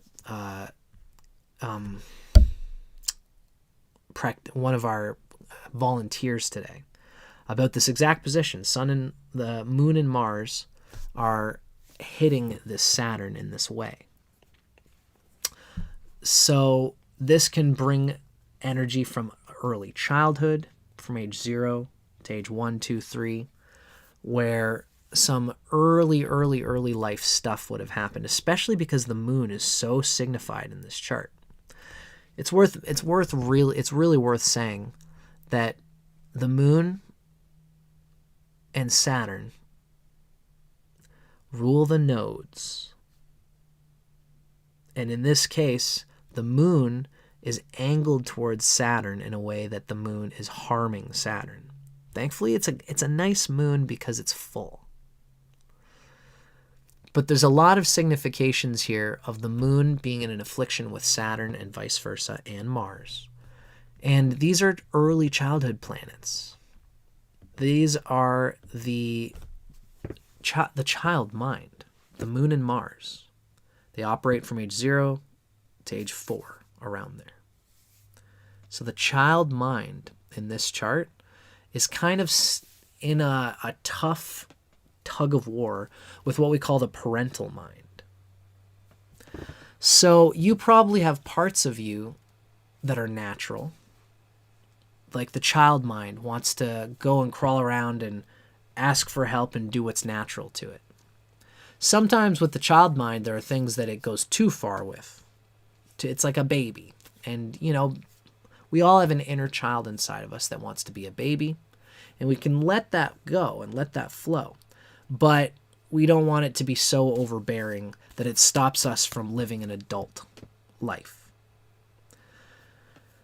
The child mind here, this moon and Mars, are giving an interaction with Saturn, and Saturn is the parental mind. It's the controlling mind. It's the inner critic. So it's very possible that your father might have been a criticizing influence in your life. Possibly a bit of your mother as well. Your father and mother might have criticized you at a very, very, very young age to say, be quiet, stop crying. They might have put you in a corner and isolated you when you were crying too much, because you might have been a colic baby. You might have been a baby who had lots of, you got the South Node in Cancer in the 12th house. And that moon is Kamadrama. It's conjunct Mars, which gives it a little bit of toughness too. So you probably would cry loudly, and you would probably be a very demanding baby who had lots of needs. It's okay. It doesn't matter. It's okay to have lots of needs, especially at that age. All kids are different, and there's really no bad parts in any of us. One kid might not have much needs, and they can still have any kind of trouble. Another kid might have needs, and they might have these kinds of troubles. The main thing is not getting your needs met at that age. And so feeling like I can't get my needs met is the main thing with the child mind. The moon says, I have needs, and I'm going to cry about it because it's so urgent and it's so important. I want to feel loved, and I don't feel loved. I don't feel secure. I don't feel financially secure. I don't feel emotionally secure. I'm not living life in a way that makes me feel like I'm rejuvenating my energy field and my nervous system. And the moon is going to feel like this in a situation like this. It's a very emphasized moon. Now, what's tricky is that the child mind is also overtaking the parental mind. The moon and Mars are aspecting Saturn. Saturn's not hitting them. So there's a, even though they're the ones doing the affliction, there's a two-way affliction happening there. Saturn is getting bunged out by this, which means that it might be even difficult for you to do things that are naturally restraining. It might be hard for you to hear the word no. No, you can't do that. When you hear it, it might feel like extremely restrictive.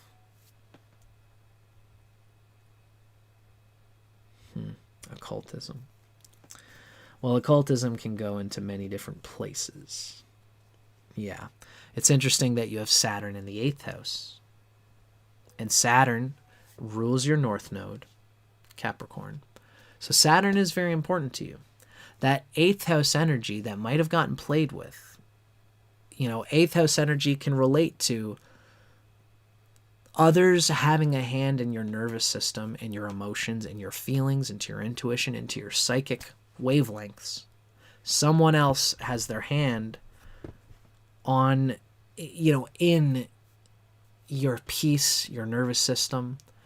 And especially at that young age, now where everybody typically is like a tree that gets their own roots, their own branches up into their psychic realm.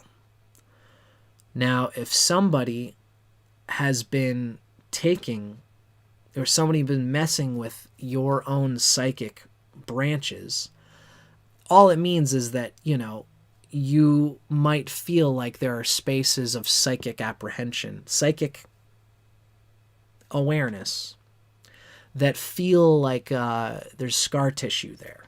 It's an interesting thing to talk about and interesting thing to describe. All this would mean is that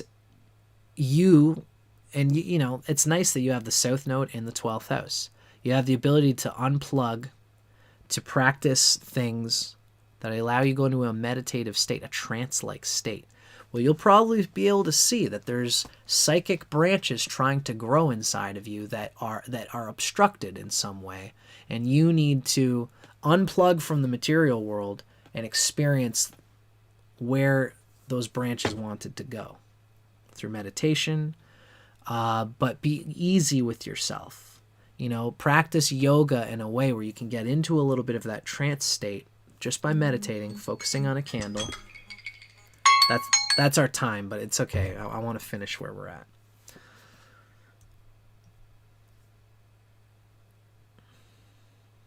Be playful and careful with yourself and honest with yourself about your feelings and about when you meditate. Building a yoga practice, building some kind of practice where you consistently let go of everything, allow yourself to come into this state where you can let energy flow through you, and be conscious. Do it slowly. Write in your journal. Things might come up for you. Certain experiences could come up for you that might cause you to realize again that there's your psychic branches have these things and spaces in there that don't feel natural. And when they happen, treat it as dispersonal. Treat it as your infinite soul is working through its body. Because everything that has happened to you is still your body. It's your possession. It's your psychic energy. It's not your father's. It's not anything that anybody else can put their name on. Your psychic energy belongs to you. And it's like a boat. That's my boat, but the wind doesn't belong to me. So you have to be aware that all of us are psychic beings attached to the universe. And there are forces and things that can cause the boat to bump and crash. And you always say sorry to our neighbor. My bad. Tiger got out of the cage that night. Things happen. But ultimately the boat is yours. Nobody owns the wind. Nobody owns psychic forces. Nobody owns fate. Nobody owns karma. But you own your karma. And so The slow reclamation of your own psychic body is something that I see in this chart. That's the message that's coming through to me right now. I'm no channeler. I'm not the type. This isn't coming from Sirius 9. This is just me feeling you out. You know, and God bless you. You know, Tay. Your emotional energy is going to be a deep part of who you are. But what's going to happen eventually is life's going to call you to enter Rahu through Capricorn. Capricorn's ruled by Saturn. And your Saturn is in your 8th house. Something that's going to be good for you to do is practice therapy and practice things that are going to allow you to ultimately face the vulnerability that you feel when you involve yourself with other people. You might be a very sensitive person, especially because in your chart, Saturn is in that 8th house in the sign of Pisces. It's nice that Jupiter is kind of trine to that Saturn. Jupiter is the lord of Pisces there. Jupiter's okay in this chart. It's got lots of... Jupiter's actually popping in this chart. Why is this Jupiter so popping? It's got good Digbala. It's got especially good strength in Sthana Bala. So you have Jupiter. You have some good Jupiter energy that's helping you here. And that's a really nice thing. You'll work on that and gather all parts of you continuously. I'm very happy to hear that, Tay. You know, all of you, you know, you might even do well with the whole No Bad Parts book. It's where you can look into your childhood and see, this is my child mind. Thank you, Robbie, for answering Michaela there. I noticed Michaela asked about Kala. This is Kala software, and we're using the Adityas symbols in our Kala software. There's a book called No Bad Parts for you, Tay. No Bad Parts is all about seeing how even when you go through an experience in childhood, there might be parts of you, like the inner child, that feels repressed. And when you repress a part, it's the golf ball in the garden hose. When you repress the child mind, it's going to swell. It's going to be bubbled up. And then you might feel like you have to come out and use your child mind in ways that can be, again, that emotional destructiveness. The moon rules the child mind, and so does Mars.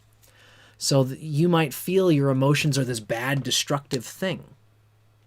But all it is, it's like a sail on your sailboat. Some people put a sail on their sailboat and the wind pulls them, whoa, and it causes them to bump into stuff. And oh my gosh, that was such a traumatic experience, feeling my inner psychic emotions and my child mind and this thing, this monster that has needs. It's so scary that they take the sail down and they never go sailing again. And that would be a very sad thing.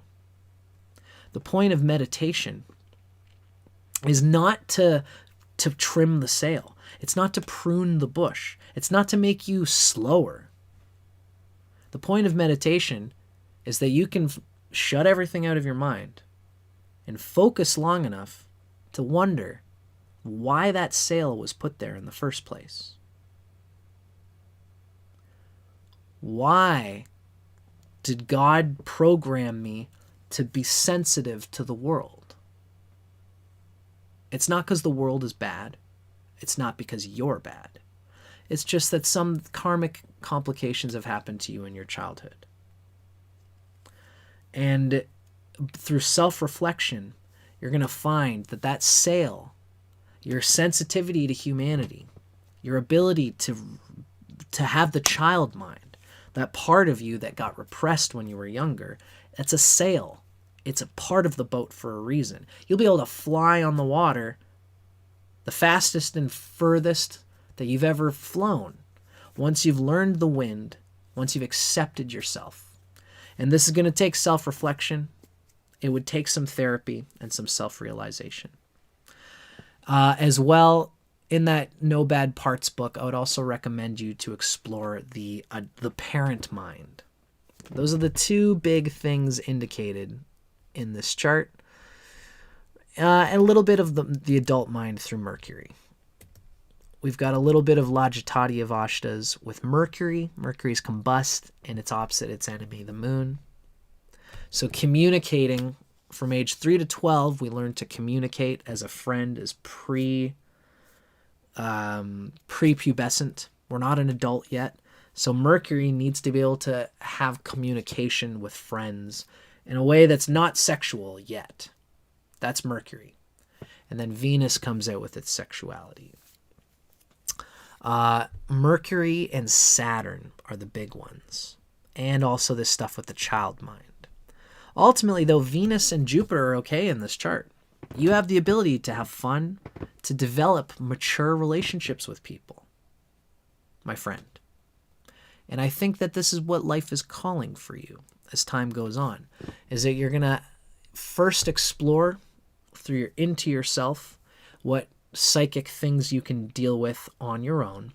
But you're going to find that's the castle. That's the K2 in the 12th house. There's going to come a point where you're going to start to feel the universe is pushing you out of the nest. Like a mother bird that loves you. There's a mother bird inside of you that has been protecting you because it knew that you needed to be protected inside of the nest. But now the mother bird is going to start kicking you out of the nest and saying, you got to start learning to fly. You got to start being with other people outside of your limited isolation. That's Rahu pulling you into the 6th house of Capricorn. And it might mean that there's going to be some unstable psychic activity that happens because you're probably a psychically sensitive person. And people might trigger all this stuff inside of you. And the parent mind, through Saturn, might be inclined to try and control. I can only be happy with this type of relationship. I can only be happy with people if they aren't at all like my father, let's say, for example. If someone shows any slight semblance of my father, I cannot have any relationship with them whatsoever, not at all. And that's the parent mind trying to control. It's criticizing you. You can't be with somebody who's like your father. Sorry for making my mic pop there. You are not allowed to be with someone who's like your father because it's caused you so much trauma. But when you look at people, you realize that the archetypes inside of your father are plentiful out in the world, and they're not bad. They're not evil. It's just that you've had a tough experience with your father. And this is something that you can realize and accept and correct in people because people are beautiful, Tay. The male energy is beautiful. It's just like the female energy. There's so much goodness out in the world and in other people that might feel triggering, which your brain might want to try and control. And I invite you to look at the controlling mechanism and see where it's coming from. The traumatic experiences, difficulties that you've had, right? And some experiences are also coming from the child mind, saying, I want to have the freedom to do whatever I want. And usually what will happen in this case is the child mind is going to do whatever it wants, and then the parent mind is going to say, oh God, why did I do that? I'm such a bad person. All of this inner criticism stuff is all coming from inside, and self-reflection, I think, would be very useful for a chart like this. So I hope that this has been reflective for you, Tay. I can see that intensity. But as time goes on, it's going to get easier. Saturn is going to force you. Yeah, Saturn will do that. Rahu will do that. But it's not a forcing. It's your own consciousness that's going to push yourself out of the bird nest and out into the wild world of higher, larger horizons and opportunities. It's going to be good for you. It's something to be excited about. You're going to grow up into a true adult. And the adult mind is when we're not controlling the other person. We're not saying, I have no control. We're meeting it in the middle and saying, here's my skills, Mercury. Here's my values, Venus. Here's my goals, Jupiter. How can we make all of our talents and skills together, come together to make a harmonious, mature human relationship? How can I develop on this relationship through Mercury? How can I find peace and happiness through Venus? And how can I find my inner joy through Jupiter? Well, that point is coming to you, Tay. You're already seeking it and finding it. You know, when you came to this astrology session and you knew that you were looking to see yourself and to explore yourself, and you found it through this astrology session. This is your Adityas chart. I'm happy to be able to show it to you here. Your unconscious is already coming out of the castle and saying, what else is out there? What is in this universe that is going to bring me happiness and success and fulfillment? You're already asking yourself these questions. Thank you, Silver. It's nice to see you, my friend. And Tay, you're deserving of all good things. There's nothing in your chart that really signifies like, oh my gosh, there's this crazy thing happening. In fact, you've got a very nice Jupiter. You listen, and it's very good for you to listen, to have some kind of guide, Tay, to have some kind of, astrology might be good for you. That's coming from an astrologer, so take that with however many grains of salt you wish. You've got a good Jupiter, and you have the capacity to get the most out of guidance. I never want to grow up. Amazing. Tay, it's funny. I've got my Mercury a little funny. I've also got the South Node in the 12th house. I wrote a poem, and I'm going to be putting it out. I've got lots of books coming out soon. And one of the poems I've written is called 12th House South Node Blues. And it's talking about this. It's talking about how I wish tomorrow would never come. I wish to expand on angels' wings outside of time's astronomical stanzas. But alas, tomorrow already has dawn written on its lips. When you got the South Node in the 12th house, you kind of want infinity all the time. But much to our chagrin, time is a part of infinity. And the truth is that you'll feel that you've got the grasp of the beloved. You've got infinity on your lips and in your heart if you embrace all of its aspects, including time. In fact, time through the 6th house is going to be your best friend in being absorbed in the 12th house. It's classic Zen stuff. What happens before enlightenment? Chop wood, carry water. What happens after enlightenment? Chop wood, carry water. Same task, but the inside has experienced a relief of the control, a surrender to the flow. And in the end, you've still got to chop your carrots. You still got to take your garbage out. You still got to wash your clothes. You still got to do all the things that us humans do. But as you come into the 6th house, it might be important for you to have a schedule, to have good timing, to eat at a certain time in every day. Eat a small meal for breakfast, larger meal for lunch, smaller meal for supper. And have them at the same time every day. Get into these ritualistic things that keep you on the clock. Because eventually, if you keep doing something on the clock enough times, your body's going to rumble. Brrr. You ever work someplace for 5 years, you eat lunch at the same time every day, and then you quit that job, and you're not working there anymore. But now 12 o'clock, like clockwork, every single day, your body goes, I'm hungry now. It's because your body has gotten used to the clock. And your body is just like your mind and your spirituality and everything. You do something on a clock, eventually the surrender comes from that thing that feels like the opposite of surrender. We have no control of the clock. But it's cyclical. It is a circle. And when you act in accord with it, you'll find surrender enters the circle.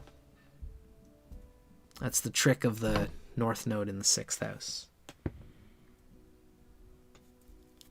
It is intense. But the 12th house South Node is a blessing. It's a very good place for K2.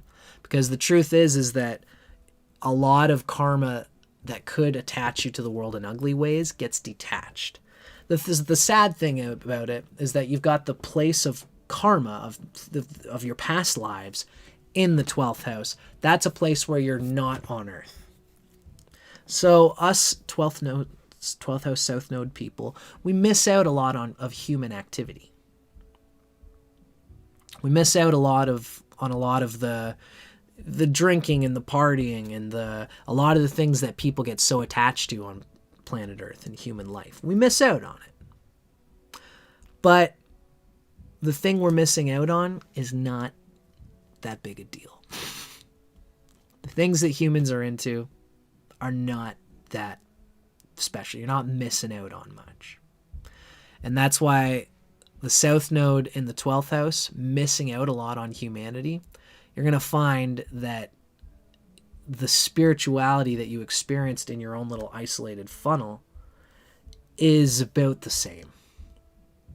You're dreaming it. You're chewing the cud of your dreams outside the cave wall. And it's the same as living those experiences. When you dream, when you daydream, when you think about all the things you want to do, it's the same thing as those people doing them. The only difference is that you have a distance, a detachment. And that's going to be very useful for you when the clock ticks and life finally, the well water opens and you pour into the 6th house. You pour into meaningful relationships. You pour into life. You develop relationships and connections in a job that forces you to get out of yourself. And it's at that moment, now it's truly time to use your detachment. And that will happen in the way that it's supposed to happen.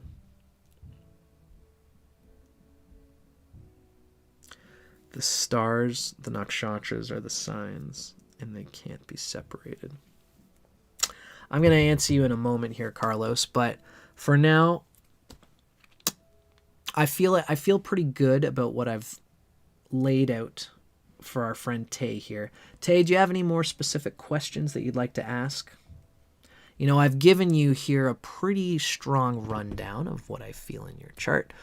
So, you know, something we didn't mention is that your Mars Atmakaraka. Mars is the highest degree planet in your chart. And it's with the moon. It's Chandra Mangala, which means it's very wrapped up in this whole child mind thing. And ultimately that Mars is going to be a key player in relieving yourself of tension and liberating yourself into being the person you want to be. Now, Virgo is your Swamsha. That's Vivashvan Swamsha. So if you look up Virgo Swamsha, you might find some useful stuff. In fact, I'm going to leave you with a little bit of something, Tay, that I think will be useful for you. Let's remember that Virgo is a place where Venus is debilitated, which means you exude Virgo energy. You exude Venus debilitation energy. It's almost like having Venus debilitated. So what I want you to do is look up Divine Time Astrology, Virgo Swamsha. Divine Time Astrology, Virgo Swamsha. And what you're going to find is there's a wonderful article called The Spiritual Challenge of Virgo Swamsha. And it's going to look like this. I want you to read this whole thing. Because this is a wonderful excerpt written by this lady named Karen from Divine Time Astrology. She's a doll, and this particular little article on Virgo Swamsha, we didn't even talk about it today, but it's a good little excerpt of astronomical knowledge. Any comments on nakshatras would be cool. So, nakshatras. Well, what I'm going to say about your nakshatras is that mostly the main nakshatra you want to deal with is the moon's nakshatra, but yours is on the cusp between Ardra and Punarvasu. Sadly, I wouldn't be able to, unless I knew you, unless I could see you. There's a lot that I would talk about. That's almost like a nakshatra rectification, which is tough stuff. Different astrologers are going to have different ideas about where that planet of yours would fall. I think Victakara would probably call it. Let's see here. Do I have them in here? Victakara would say, okay, let me think for a second. Okay. Victakara would say that you are Ardra moon, and that you're Punarvasu Mars. Ernst Wilhelm calculates the nakshatras differently. It's kind of leaning towards Ardra moon. And that, I have a video on Ardra. You can look up the Ardra native.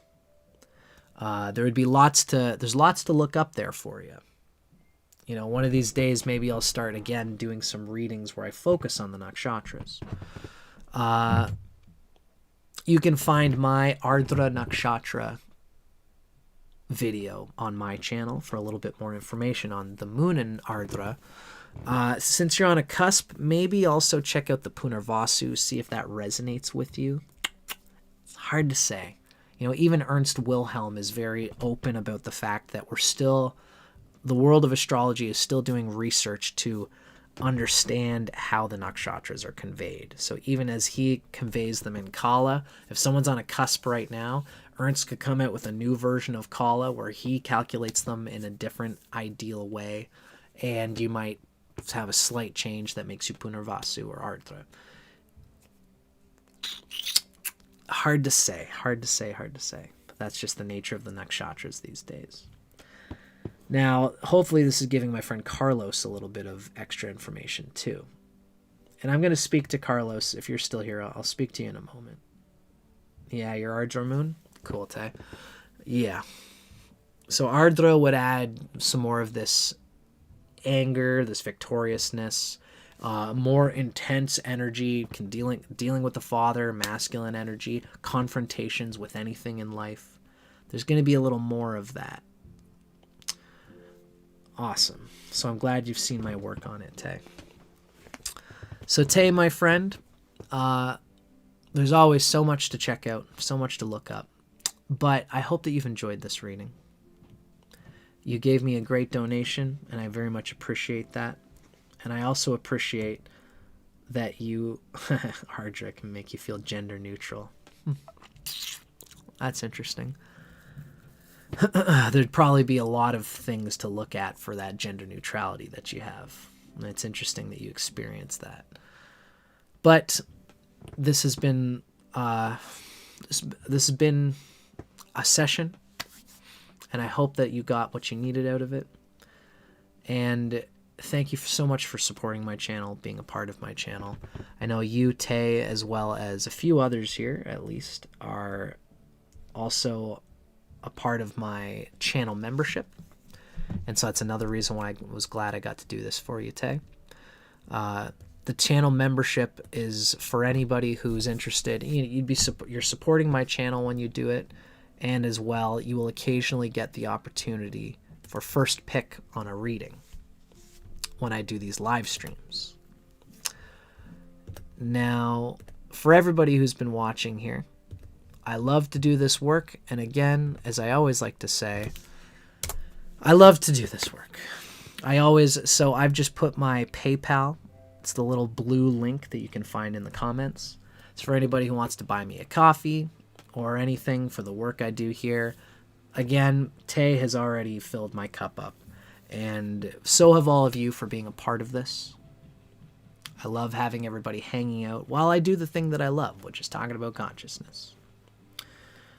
So you guys are appreciated, and Tay, let's give Tay a nice little Dumbledore clap. Yes, very well done. Thank you very much for being a part of this, Tay. Now I want to answer Carlos because he was waiting patiently here. Astrologers are saying the stars and the nakshatras are the signs, and they can't be separated. So it sounds to me like what you're saying is the sidereal. There's three big ionamshas going on right now. There's sidereal astrology, there's tropical astrology, and there's what I am now using, which is Ernst Wilhelm's Adityas circle. The sidereal astrologers think that the nakshatras are glued to the to the signs, to the zodiac signs. In fact, they don't use tropical. They don't use what Westerners use. They align things mostly to the sidereal. They change the zodiac positions to line up with the stars in a certain way that they have always thought it to be because of that marriage that you're talking about, I think. And we in the tropical sphere say that the signs are not connected to the nakshatras. They're two completely different dials revolving around each other in different ways in the sky. So I hope that gives you a little clue as to why the signs and nakshatras can be separated. And that's the tropical position.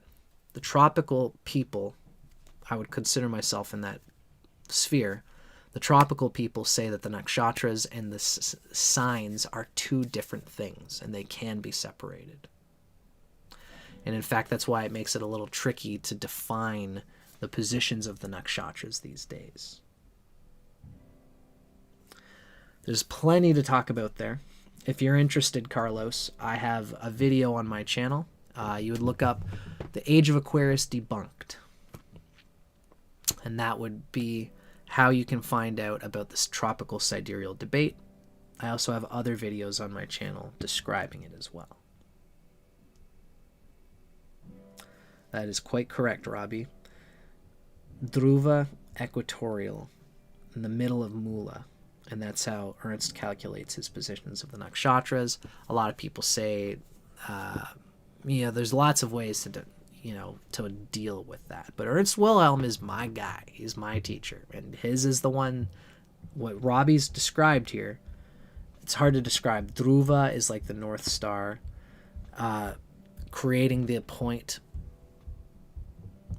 It uses the Earth's equator, which means the nakshatras are not fixed. As in, they don't all follow 13 degrees, 20 minutes. Different nakshatras are different sizes, according to the way Ernst does it. And it's a whole thing to deal with.